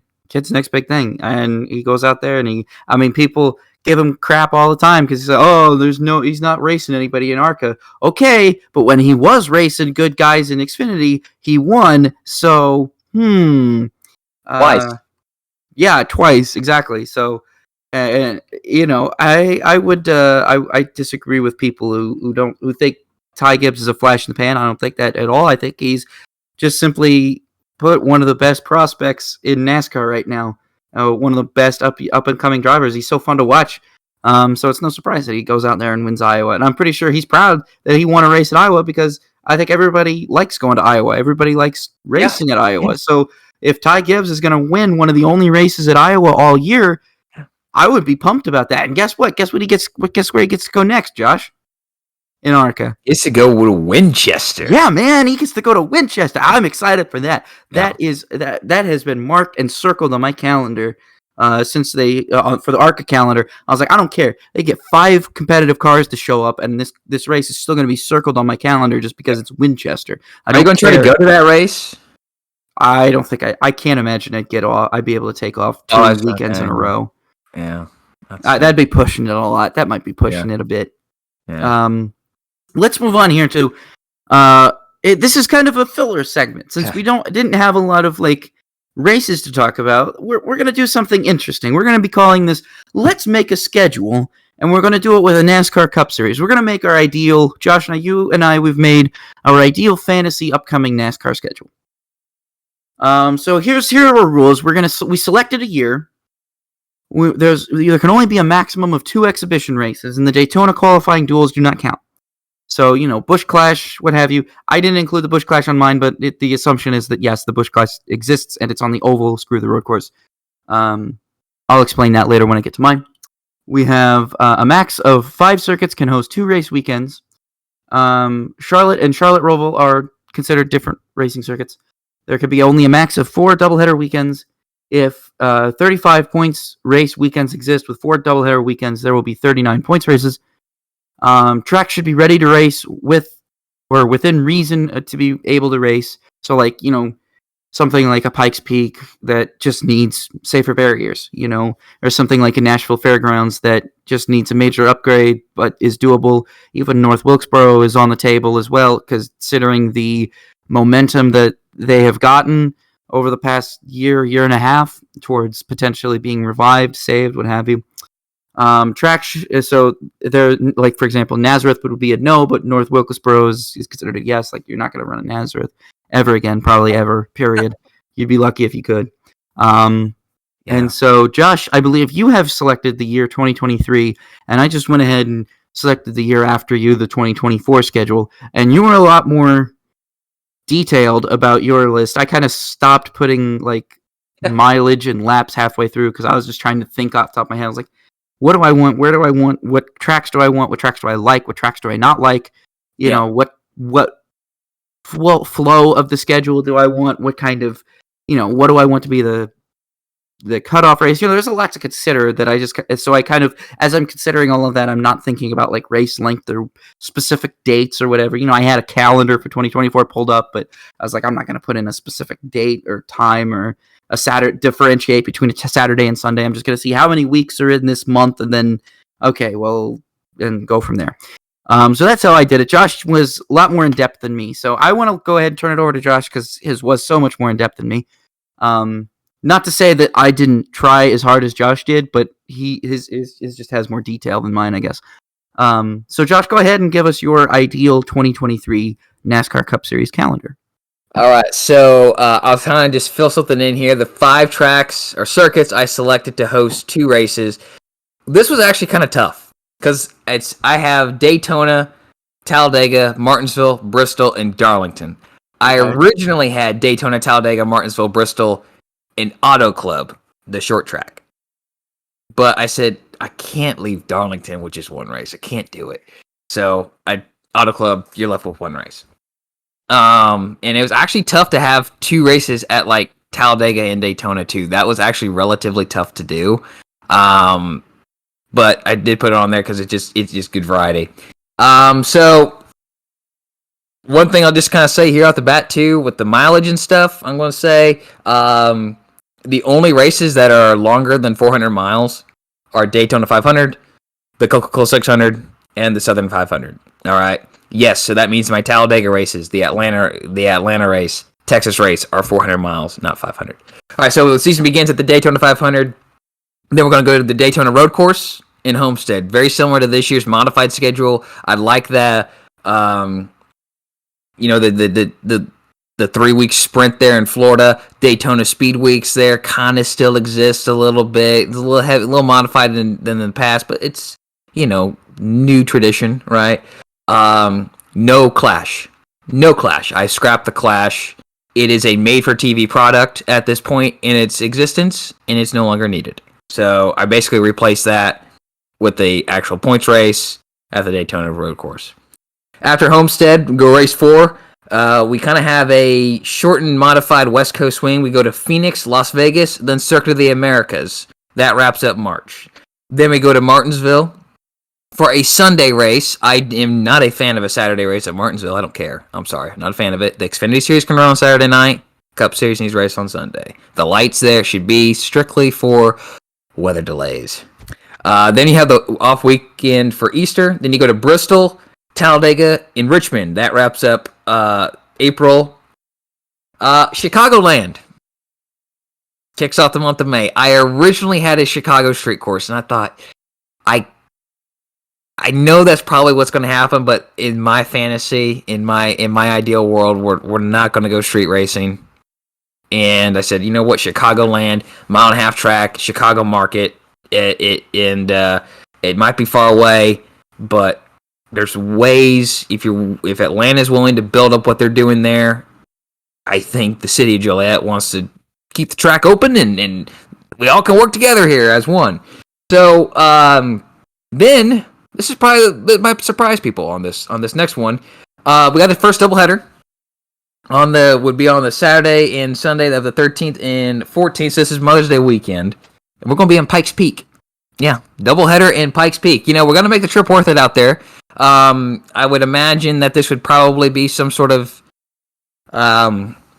big trip. The Trucks and Xfinity go out there. So the Colorado, the Mountain West fan base, they go down there, they camp, they hang out in Fountain, Colorado Springs. They're going to get, at least 500 miles of Cup racing. So the Saturday race would be 200 miles, that's 200 laps. And Sunday would be 300 miles, 300 laps. So shorter race on Saturday, longer race on Sunday. Then you go to Darlington. the week after that for the 400 mile. This is a throwback weekend again. The All-Star race is next. It's on a Friday. The Friday before the 600 is the All-Star race. So that means that the 600 is on a Sunday still. But practice and qualifying is all on Saturday. And then the Cup, and then the big race is on Sunday. So it's a packed weekend there in Charlotte, but that's why I put Darlington before that. So there's less travel for teams, leading up to it. Then you go to Sonoma to start June. Michigan gets a doubleheader Saturday and Sunday again. 200 miles on Saturday, 300 miles on Sunday. And so, that's 500 miles compared to the 400 you have now. Then you go to Nashville Superspeedway, 400-mile race there. Then you go to Pocono. I like the doubleheader at Pocono there, except my one change here was 300 miles on Saturday compared to 325, but 350 still on Sunday. Road America is my July 4th weekend. I really like the atmosphere that was produced there this year, so that gets stuck on there. Then we go to Iowa. Iowa gets a 400 lap event on a Saturday night in the beginning of July, and then before the 2-week break, even though there's not going to be Olympics that year, we're going to go to North Wilkesboro, and it's going to be on dirt. So I think that'd be a really cool way to kick it off. A good, exciting weekend to lead us into 2 weeks off. When we come back, we're going to be still exciting. This is kind of going to look similar to the way it is now. Watkins Glen is going to come back, bring us back to the action. Then Indianapolis. It's on the Oval. We're going to go to Indianapolis on the Oval the weekend after. Then Dover is the final doubleheader I have, and that's in August. It returns to August. 200 miles on Saturday, 300 on Sunday. Daytona is going to end the month of August, and then Darlington, with the Southern 500, ends the regular season.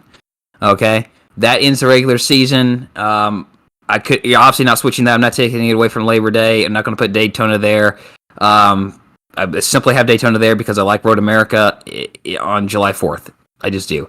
To kick off the playoffs, a round of 16 is going to be New Hampshire, then Texas, then Bristol. The round of 12 would be Kansas, Nashville Fairgrounds, and Auto Club. All right? You got to have a LA. California has to be part of the playoffs, and this is how you do it. The round of 8 would be Charlotte Roval, Talladega, and Martinsville, and we're going to end the season at Atlanta. And I kind of have this specifically kind of designed to where if you wanted to have Homestead in the season, you just kind of rotate the beginning of the schedule a little bit. Phoenix, Las Vegas, same situation up there. If you want Texas, a better Texas to end the regular season, you can just swap Texas and Atlanta as well. So that's my schedule. I had a lot of fun making it. I've made dozens of schedules in my life. This is just one of them, and I enjoyed it. I hope you did too. Rob, why don't you tell us about yours? Yeah, I had a lot of fun doing this, but I want to preface mine real quick. So I noticed this, and I tried to fix it, and I decided I'm not going to fix it. So I have a max. You said a max of 5 tracks can host 2 races. I have 6. Okay. The copy that you have, Josh, is not actually up to date from what I'm going to read. Okay. I have 6. The reason why I have 6 is because the 6 that I have are Daytona, Atlanta, Bristol, Martinsville, Talladega, and Darlington. Okay.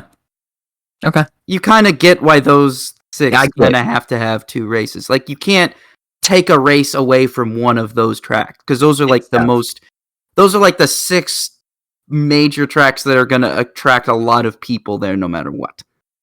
So I feel like it's kind of hard to just take, you're not going to take a race away from Bristol. You're not going to take a race away from Martinsville. You're not going to take a race away from Talladega. You're not going to take a race away from Darlington.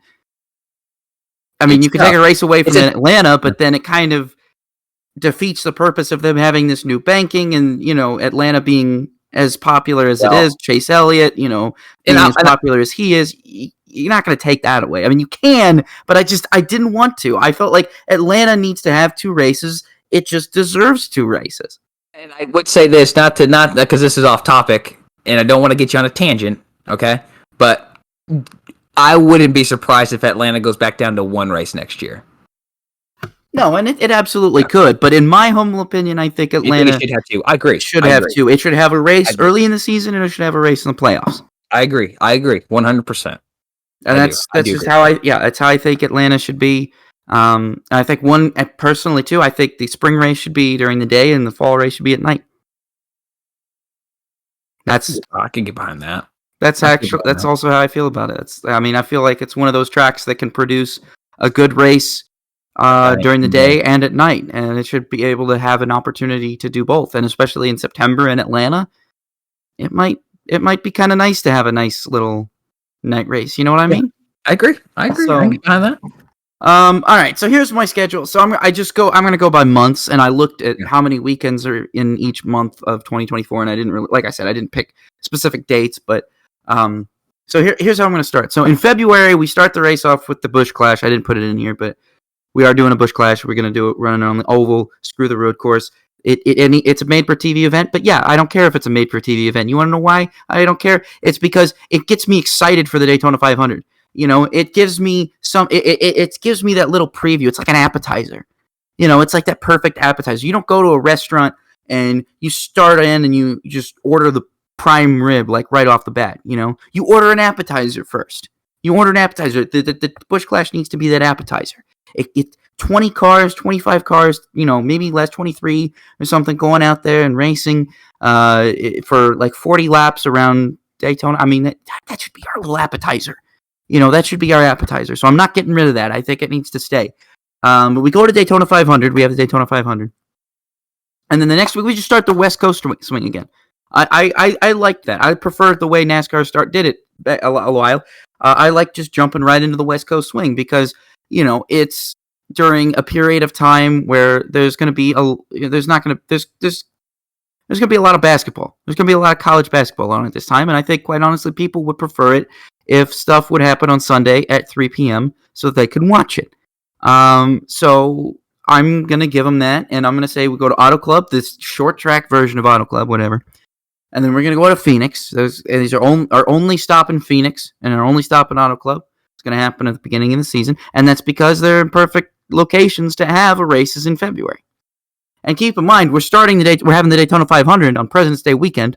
We're not doing any of this nonsense where we're starting it like 2 weeks after the Super Bowl or something. No, it starts directly after the Super Bowl. We start this season as soon as the Super Bowl happens. We are going racing in the Busch Clash like that next week. And I know that they're pushing the week back and all this stuff, but that's how it's going to be.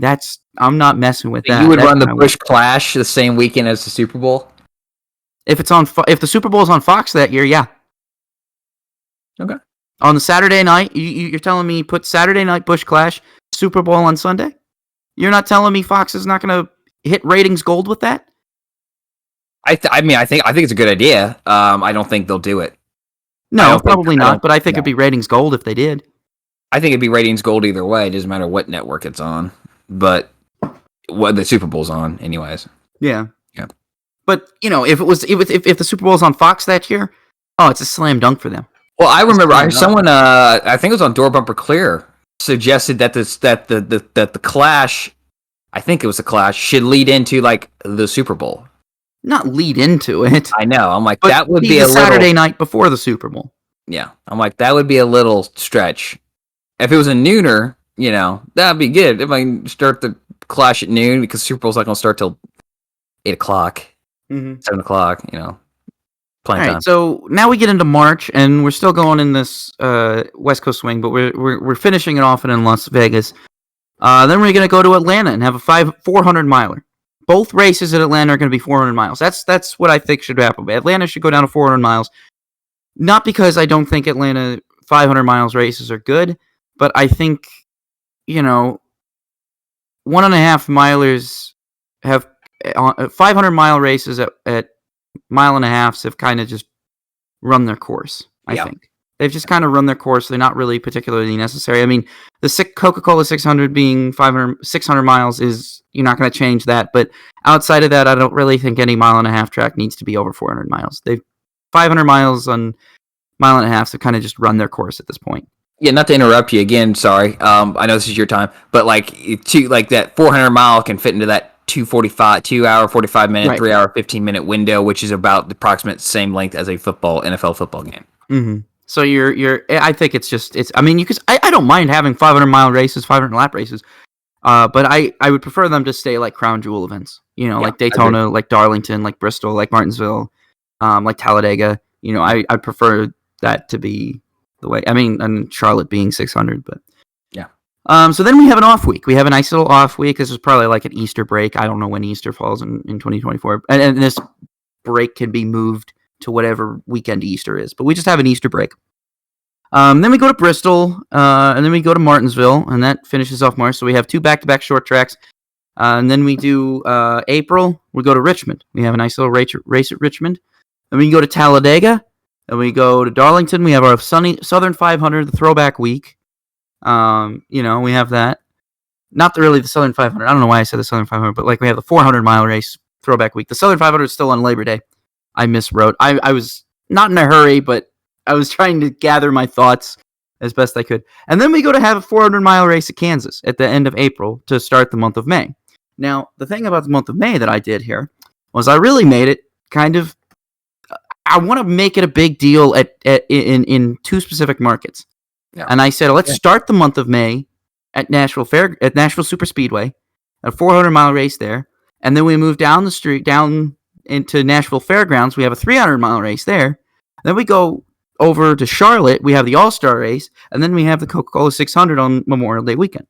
Now, I think, in my humble opinion, that would be a pretty darn cool month of May for NASCAR, because you're going to still be competing with Indianapolis, which is going to have all the month of May festivities at IMS. You're going to have to compete with the Grand Prix, all that stuff. Personally, I think making Nashville and Charlotte some 2 big hubs there could be very popular for NASCAR and could be a very, very good decision for them overall, I think. And I don't think, there's always the option you can go ahead and separate.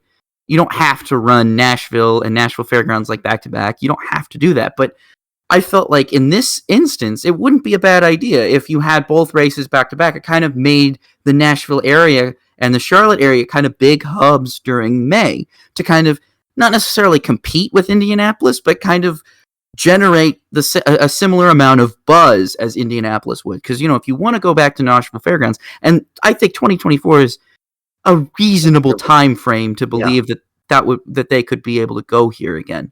Agree. And so that's why I felt like, let's go ahead and do that. Then we go into June, and we have our nice little summer stretch. We go Dover, Pocono, Sonoma, Circuit of the Americas, back-to-back road courses. Back-to-back road courses. Thought that would be kind of interesting to throw in there.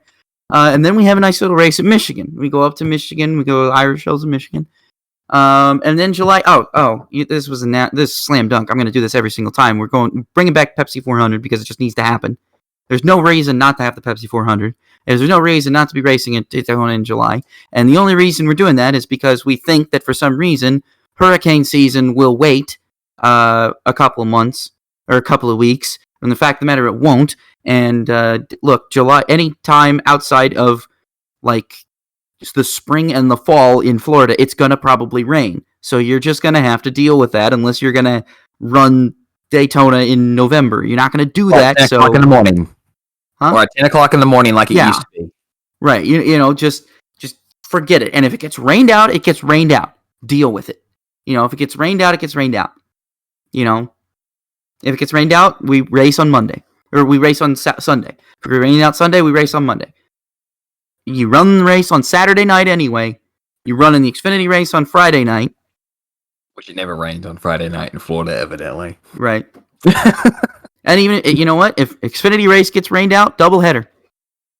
I just seriously don't understand the logic behind making Daytona the playoff cutoff still, because a couple of years ago they said, we don't really like the idea of Talladega being a playoff cut race because it creates too much, unknowns and too many, potential for crashes. But, Daytona being the last chance for you to get into the playoffs, which means people are going to be absolutely driving with their heads up their butts the entire time.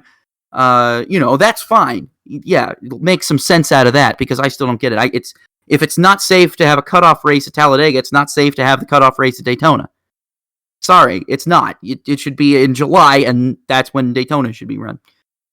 And then we do the post-July racetracks that we should be going to no matter what. These are the two tracks that we have to go to post Pepsi 400. They don't go before, they don't go before, they don't go like 2 months after, they don't go 2 months before, they go directly after the Pepsi 400, Chicagoland and Kentucky. You run Chicagoland and Kentucky after the Pepsi 400.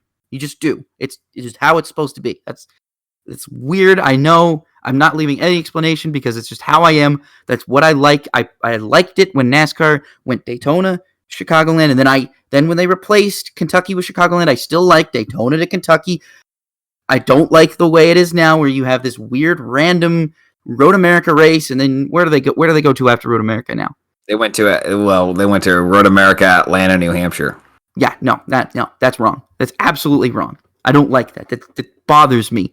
Chicagoland comes after Daytona. It always has since I've been paying strong attention. So like 2001, Chicagoland comes after Daytona, and I won't have it any other way. And by the way, Chicagoland doesn't need to be off the schedule. It needs to come back on the schedule, as does Kentucky. Kentucky deserves to be on the schedule. Just one race after Chicagoland as well. And then we have another off week. We have 2 straight off weeks, the last weekend of July and the last week of August. I did actually look up when the 2024 Olympics are scheduled to be held and put that in there. So at least I did do that detail. So I did already input an Olympic break there.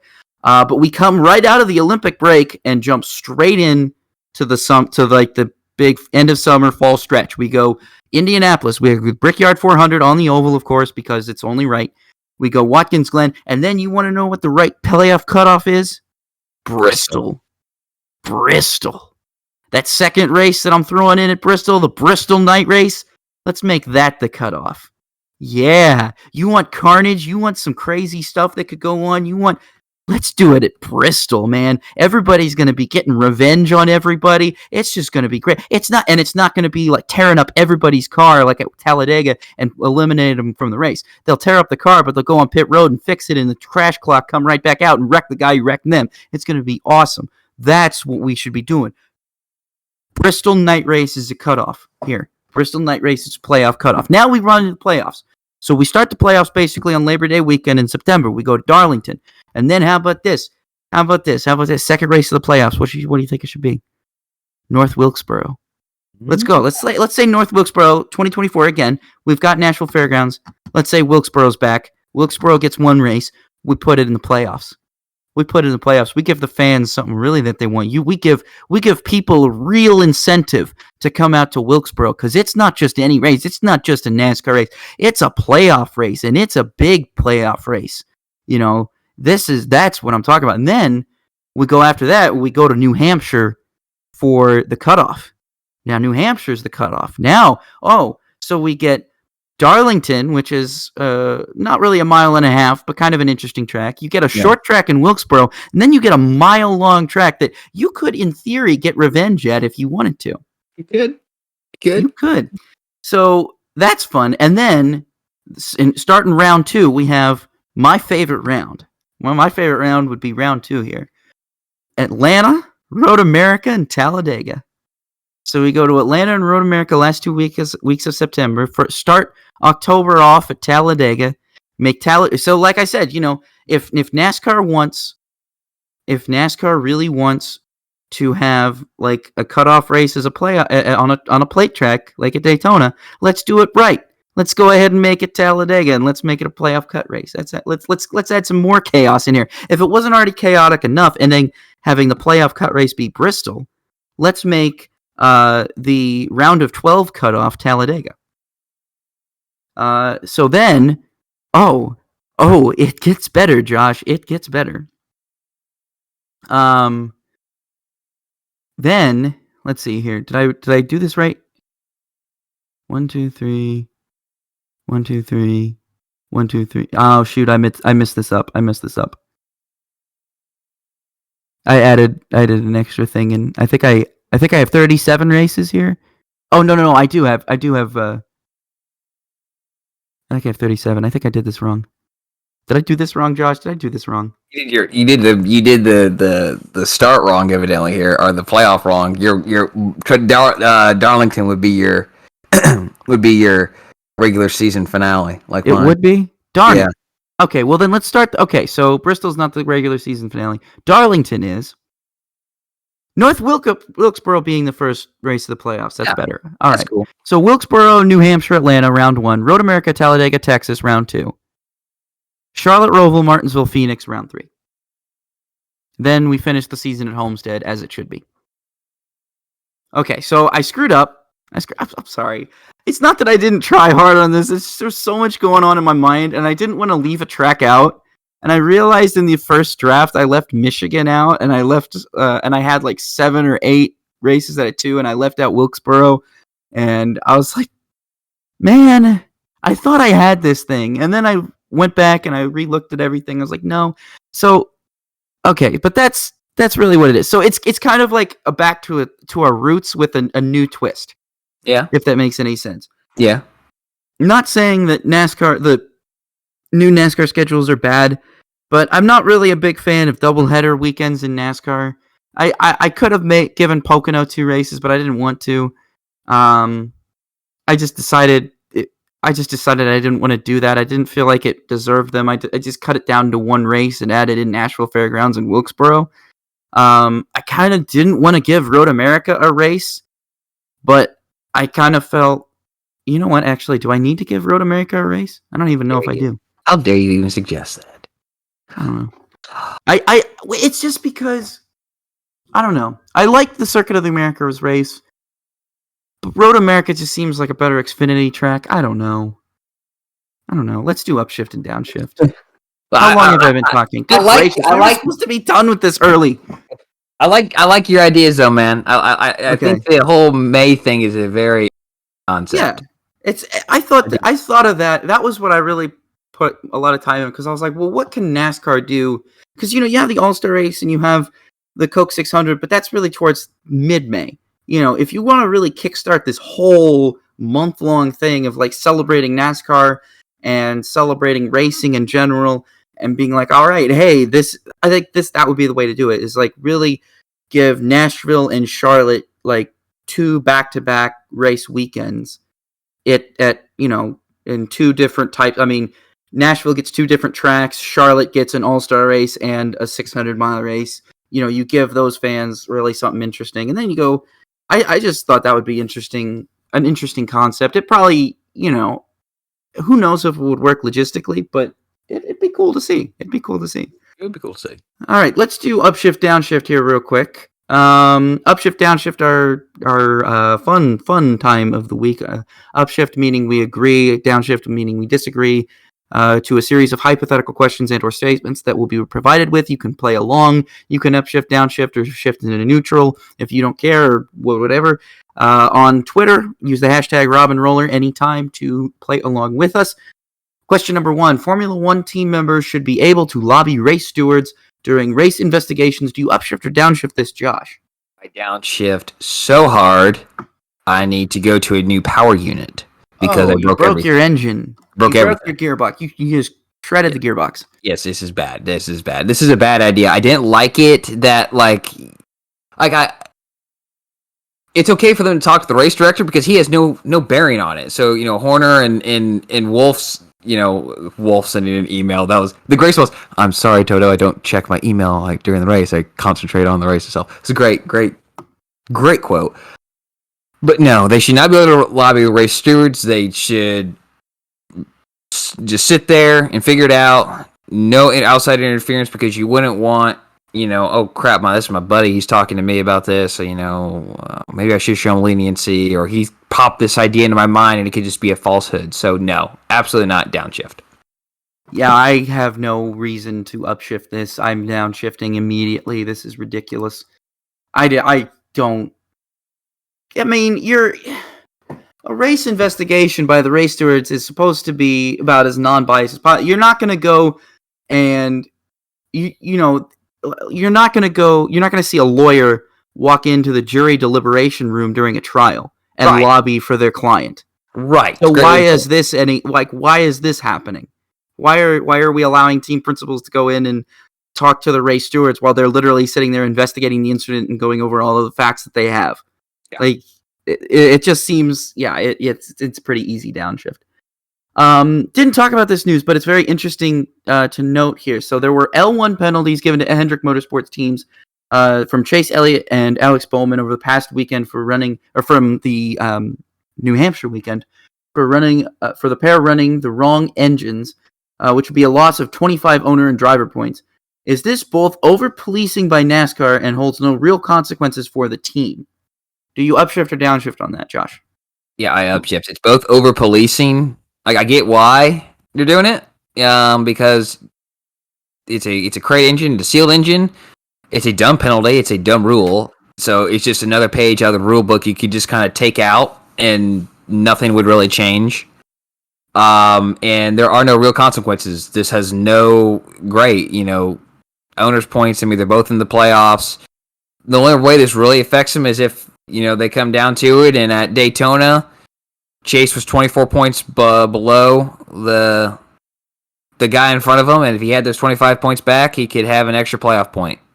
That's basically what this boils down to. And I mean, that playoff point could pay off dividends later on in the playoffs, but I think a more appropriate penalty, if you're already locked in and these points don't necessarily play a huge favor, take away a playoff point.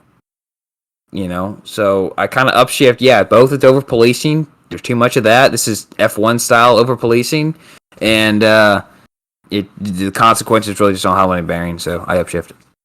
To disagree with that, I got to upshift on that too. It seems, they talk about a lot in Formula E how there's a lot of complicated rules that are easily forgotten by some people, or that something as simple as running the wrong set of tires or failing to indicate which set you were going to run that race, can literally cost you your entire race result, And NASCAR doing something like this it's not a 1-to-1 comparison, but it kind of worries you about like the state and how that's going to go down. And especially, docking of 25 driver points. I'm sorry, but when both drivers are locked in the playoffs, that doesn't mean anything, because as soon as the points are reset at the start, who cares? Yeah. Who cares? Like, it doesn't matter. It just doesn't matter. This holds more bearing if this is a playoff race. If it's a playoff race, now it has no bearing. It holds no bearing. You would have been better off with just a monetary fine instead of a points fine. It might have come with a monetary fine. I don't know. Well, yeah, but like I'm saying, like the monetary fine would have, in my opinion, sufficed. Just been like, hey, you didn't follow standard operating procedure, so we're going to fine you. I mean, that seems normal. It seems like a normal punishment to me. I feel like most sports have that. Like, okay, we're not going to like punish you with suspension. We're not going to punish you with this, but we're just going to fine you because like you should have known better, and this was in your contract. Yeah. So that's my take on that. How about this? How about this question for us? Brad Keselowski is not a playoff contender at Roush Fenway Racing in 2022. Do you upshift or downshift? Boy, this is a tough question. I'm going to upshift.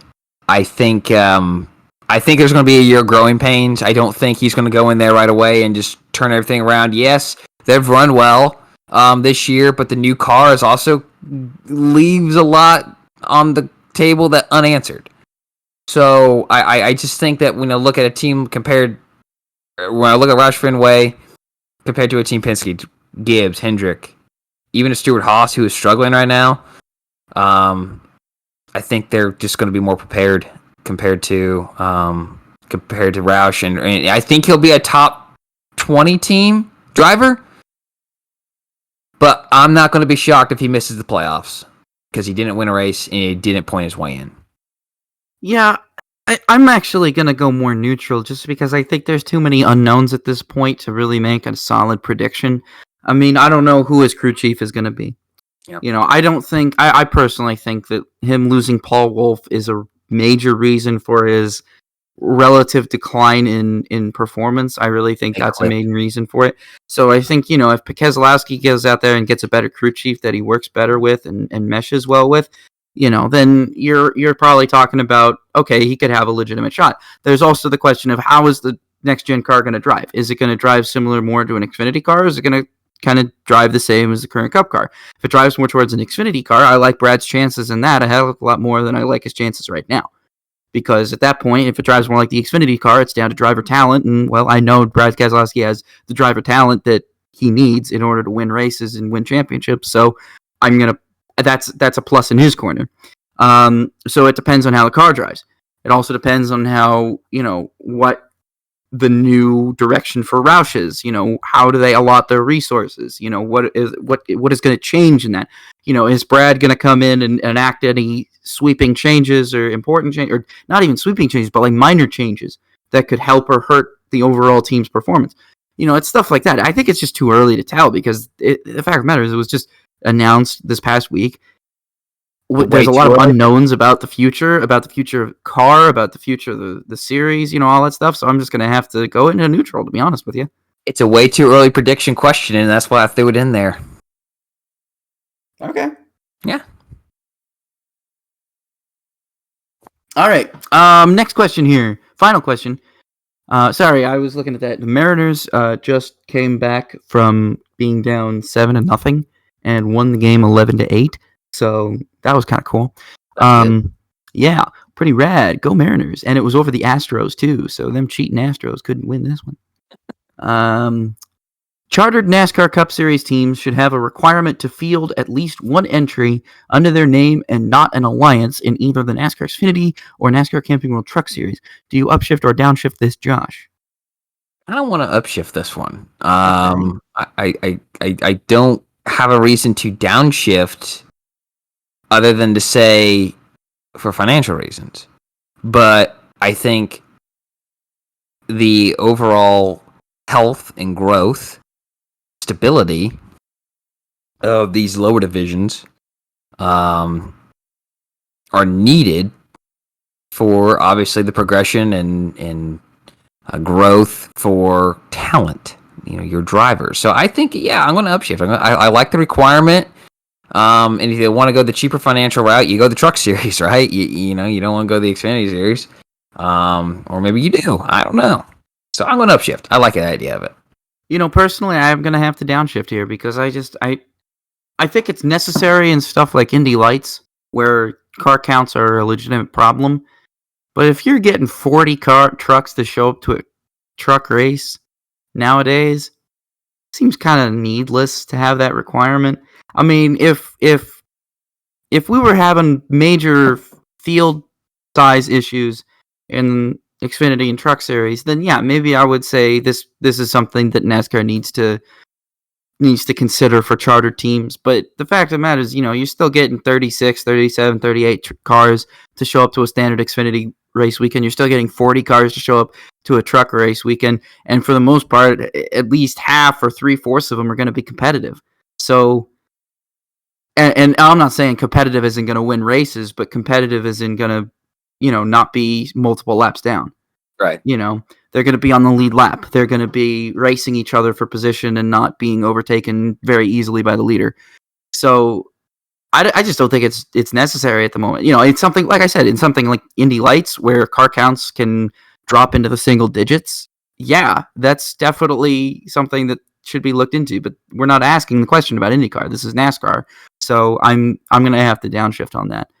And then with that being said, so we've hit the hour 48-minute mark now, which is crazy. I didn't expect this to go this long. We had a long Rob's Racing Report. It was all the silly season news and stuff that we had to talk about that really was time consuming. So all the silly season news dropping is what really took up most of the time on the show. Yeah. It's time for Rollers Featured Racetrack. It's the segment of the show where Josh, he is going to teach us all about a racetrack that we either know about or don't know about, teach about the history, whatever, the cars that ran there, the drivers that ran there, the history of the track, and everything. So, Josh, without further ado, I think you should go ahead and take it away and educate us about a track that's not far off I-70, but not the one you're thinking of.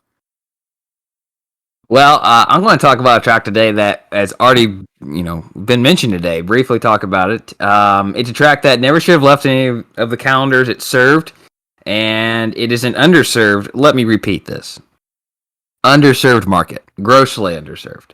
It's a track that could have and should have returned when a team based not too far away, and the team had the support of an entire city, if not the state, as if it was a professional stick and ball team.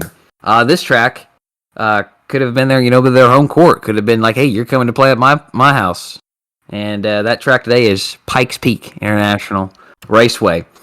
So it began in early 1997 when Apollo Real Estate Advisors LP formed a joint venture in January that year with Raceway Associates, a partnership headed by a California contractor and developer, C.C. Myers Incorporated. Their plan was to own and operate a motorsports facility on a 1,300-acre property. This property was and is in Fountain, Colorado, just south of Colorado Springs.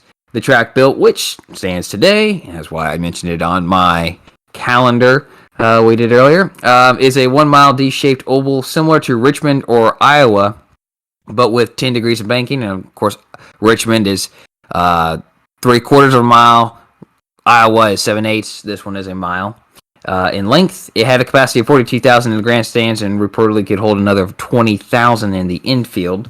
1 year prior to that, Penske Motorsports Incorporated, a track operator at the time with Michigan, Nazareth, Rockingham in the soon-to-be California, looked to build a track of their own in the Denver area in Adams County. This is slightly important note for later. Just dropping that in here now. So construction began and was completed in time for summer activities in 1987. The first major motorsports event of the track was an Indy Racing League race from the 1996-1997 season. The Samsonite 200 was race number 7 of 10 and was held on June 29th of 97. The race was won by Tony Stewart, who led 193 of 200 laps. Rob has a point. I gotta double check and make sure if you have that in there. You have that in there as being Tony Stewart's first IRL win? Don't have that in there. Yes, it was. That was Tony Stewart's first IRL win. There you go. And it led him onto the championship later in 98. There you go. Thank you, Rob, for that point. I don't know why I didn't look that up. I looked that up like with everyone else. I didn't look it up with him. I'm kind of disappointed. Yeah, Stewart came real close in the IRL a couple of times when this was during the 96-97 season. Stewart came real close, but it wasn't until Pikes Peak that he finally got that monkey off his back. Well, thanks for clearing that up for me. Appreciate that one, Rob. It was a bit of crash fest that day. 41% of the race was run under caution, and the average green flag lap was only 13 laps. Of the 22 starters, only 12 are running at the end. A lot of single car accidents here. So a lot of cleanup time. They're running really fast in their caution, so laps click away. Pikes Peak remained on the IRL and IndyCar calendar through the 2005 season, hosting a total of 10 races.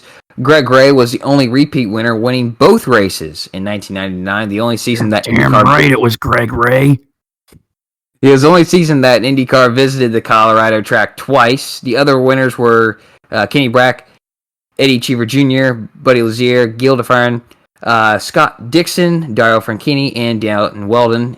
He was the final winner there. One of the wins in his first championship. Or his only championship, I should say. I just like that lineup of drivers. Kenny Brack, so we got Tony Stewart, Kenny Brack, Greg Ray, Eddie Cheever, Buddy Lazier, Gilles DeFerrin, Scott Dixon, Dario Franchitti, Dan Will. Just think about that for a minute. Just how many championships alone are in that discussion. Not just Indy 500s, but IRL kart championships. I mean, and even the Tony Stewart's. They got NASCAR championships. That's a pretty stout lineup of winners there. Yeah, it is. The NASCAR Xfinity Series, then the Busch Series, and the NASCAR Camp World Truck Series, then the Craftsman Truck Series arrived in 1998. The Xfinity Series would visit 8 times from 1998 to 2005. Winners included Matt Kenseth, Andy Santerre, Jeff Green, Jeff Purvis, Hank Parker Jr., Scott Wimmer, Greg Biffle, and David Green. Andy Santerre's win on July 24th, 1999 was his first and only career Xfinity Series win. He drove the number 47 Monroe Muffler Chevrolet for Innovative Motorsports. Tim Fedewa, Todd Bodine, Jeff Green, and Jeff Purvis rounded out the top 5. Adam Petty was 29th. Tony Roper was 40th. Of course, we've mentioned this on the podcast before. We would lose those two drivers and racing incidents the following year. Hank Parker Jr.'s win in 2002 was his second and final career Xfinity win and was Dodge's first win in the Xfinity Series ever. Chrysler had only entered in a Dodge Challenger back in 82. And it wasn't until 2002 that they came back in the Xfinity Series, and Hank Parker Jr. will forever be the guy who got Dodge and Chrysler their first Xfinity Series victory. That's pretty cool. A little tidbit. Everybody, who won the first Busch race for Dodge? Yeah. I don't know. Who could it have been? Hank Parker Jr. You're probably going to say Jamie McMurray or maybe even Jimmy Spencer. You might throw that name out there because those guys drove Dodges in 03. Casey Mears was in a Dodge in 02. And Casey Mears was in a Dodge in 02 as well. But Hank Parker Jr.? Yeah, man. It was him. It was Hank. The Truck Series race at Pikes Peak, sadly, only from 1998 to 2002. Ron Hornaday, Mike Wallace, Greg Biffle, Joe Ruttman, and Mike Bliss were the winners. Ruttman's victory on May 20th, 2001 was his 13th and final career Truck Series win. See, I did this homework for other guys. I just didn't click on Stewart. I just didn't realize that was Stewart's first. Yeah, I just didn't click on Stewart. It's Stewart. The Big Arca Menard Series, race series single time on July 12th, 1998. Tim Steele won that race with Bill Baird in second, Frank Kimmel third, Dill Whittemore was fourth, and Rich Woodland Jr. was fifth. I mean, that's a heck of a top five right there. Hey, man, I think I only recognize 2 names of that. Yeah, I think I've seen Bill Baird, so recognize 3, but I didn't. Dill and Rich. I don't know where those guys came from. I see the name Dill. I think of the Rugrats character, Dill Pickle. Dill Pickle, man. Hey, man. Sorry. Dang. Oh, we're terrible people. The NASCAR West Series, now the ARCA West, raced there 4 times. Michael Waltrip, Kevin Harvick, Mike Bliss, Steve Portania were victorious in those races. Steve Portengay. I think that's what they pronounced it. Okay, my bad. Portengay. There you go. NASCAR Midwest and Southwest also competed at Pikes Peak 9 and 4 times respectively, and the Indy Lights race there from 2003 to 2005. Excuse me. Aaron Fike, PJ Chesson. Is that right? Yeah. PJ Chesson was. So this is interesting. So that early Infinity Pro lineup back then had a lot of drivers that just kind of fizzled out right as soon as Mark Taylor won the championship. Ed Carpenter is the only real graduate from that era that really went on to do anything of note. And that was just because he had the longevity and was able to win races and still be competitive for the longest time. There was a lot of drivers back then in the Infinity Pro Series that just completely fell out off the face of the earth, just didn't do racing anymore.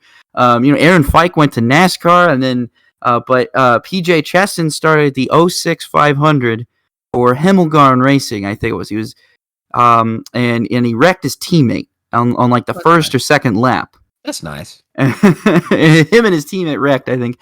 And then Jeff Simmons he came in to replace Paul Dana after Paul Dana passed away in 06.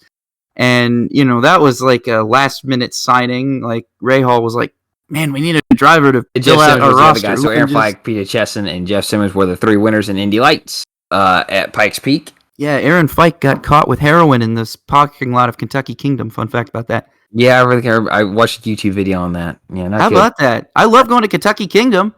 Sometimes it's weird every time I pull in that parking lot, I think, wow, Aaron Fike did heroin here. Okay. All right, it's time to wrap it up. We're a little going delusional here. Now going back to an earlier point with Penske Motorsports. We all know the story there. They merged with NASCAR subsidiary International Speedway Corporation in 1999. Boy, how life could have been different if they didn't, or they merged with Dover. Think about that. They merged with Dover instead of NASCAR. All right. In 2002, ISC gained the first right of refusal if Pikes Peak owners decided to sell. And they did. And ISC purchased the track in 2005 for $11 million. And that was in September that year, and quickly shut down the facility of racing. When the only real race left at that point in the NASCAR side was Xfinity Series, and it went to Martinsville in 06. IndyCar just replaced with another race on the calendar. Now, what I have typed out here is I've kind of found conflicting information. So it's possible that this is for 1997, also for 2006, but ISC was always interested in building a track of their own in the Denver area. All right, so it's possible that they shut Pikes Peak down in the effort to try to convince Denver people to build their own track, whether this one wasn't going to be competing with it, right? So it's kind of disappointing because Pikes Peak I think it's a fine track, really do. Very unique track. Very unique track. It's it's already there. Yes, it's away from Denver, but it's not that far away from Denver. It's really not. I mean, I haven't personally been there, but I've seen, where Colorado National Raceway is, which is actually just off of I-70 as well. Mm-hmm. Well, Fountain is a little bit south of I-70, but that, even then it's you could still get there from the highway. I mean, it's just a little bit of a drive down. I mean, it's not like it's in the middle of nowhere. That's the big thing that kind of bugs me, is that why Pikes Peak was taken off the schedule, because it's not like it's in the middle of nowhere.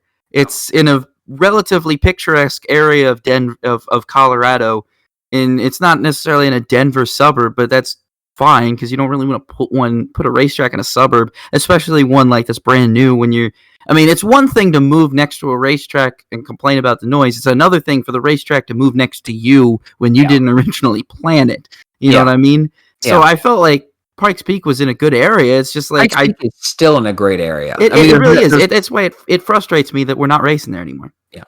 So either way, it's possible. I don't know what the intentions of the France administration then. All right, was the Brian France administration. I'll be more specific. But either way, it was eventually sold. NASCAR and ISC sold it in 2006, and operations resumed in 2008 and continued today. Like hot rodding, drifting, some SCA car meetups, car swaps, that kind of deal. They have USAC Silver Crown races sometimes there too. Yep. Which was big because they ran Silver Crown races there during the IRO weekends in the late 90s at the time too. Yeah. So the fact they still run Silver Crown weekends up there is really pretty cool. I don't know if it's been recent, but I know they ran it a few times back in like the mid-teens. I don't know if there was one this year, and I didn't see it on their calendar. But it could have not been just because of COVID. But I know that they had Silver Crown races there in the past. Yeah, I mean it's a great place. It's we talk about let's build a track. There's one there. One there. Why not go to it? Why not invest in it? Yeah, it's not a mile. It just needs safer barriers. That is, from my understanding, the only thing keeping NASCAR from going back to Pikes Peak is the fact that the track's current ownership just cannot financially invest in safer barriers. Because for them, it's like, okay, but we can invest in safer barriers, but there's no guarantee we're going to get a NASCAR race. If NASCAR guarantees them a race, they'll probably invest in them, and they'll be fine. I forget. I saw it was a picture on Instagram one time, and I'd have to go way back and find it. But like the money that Nashville is getting per year from TV alone, all right, for the next 4 years, like that would pay for. Like 1 year would pay for most of safer barrier needed at Pikes Peak by foot per foot. Safer barriers are not inexpensive by any means; they are expensive. But yeah. Anyways, I wish this track. That's why I included it. It's an underserved market. We should be going back there. Never should have left. All right. I mean, you look at the events, Colorado National Raceway for the ARCA East. Mm-hmm. The Truck Series had a dead heat there once. I wish the Truck Series could go back there still. But that's a great short track, and I sit there and I think, if NASCAR is totally fine running ARCA races at this tiny flat short track off I-70 in the flat portions of Colorado, why are they not okay running in a picturesque, almost mountainous, beautiful, state-of-the-art speedway in Fountain? I just don't get it. I don't get it either. Well, Rob, I think it's time for you to wrap up this podcast. Yeah, let's call it a night. Let's look at what's in the windshield. Starting off, so NASCAR, IndyCar, all off this weekend, but we've got Formula One's back this weekend. We've got the Hungarian Grand Prix is the year. Formula 3 will be in action along with the W Series. W Series will be back. So again, W Series will be, I believe, still broadcast on beIN Sports Extra. So remember, that is on Pluto TV. That is also on the free channels on Sling TV. It's also in a bunch of other different places that you can find it. I'm sure it's also on over-the-air terrestrial networks in select markets. So check your local listings, see if you can get beIN Sports Extra, and maybe see the W Series race on over-the-air free television. Regardless, it'll be free. But depending on whether or not you need an internet connection to watch it, depends on what region and market you are currently living in. So that's a big weekend out in Hungary, and that'll be the last F1 race before the summer break, before we go to, I think, Spa at the end of August. Yes. And then the ARCA Menard Series, here it is. Here's the big race of the weekend. ARCA Menard Series in Winchester on Saturday, July 31st. ARCA last race there as a permanent part of the schedule in 2017. They did race there last year, but that was due to that was really more of a last-minute COVID swap. Yeah.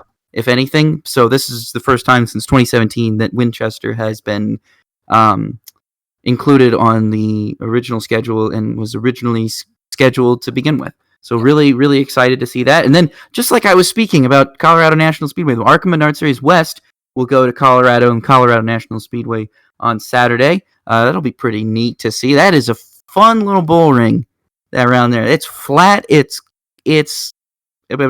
fast. It's interesting. It's a cool, neat little bull ring.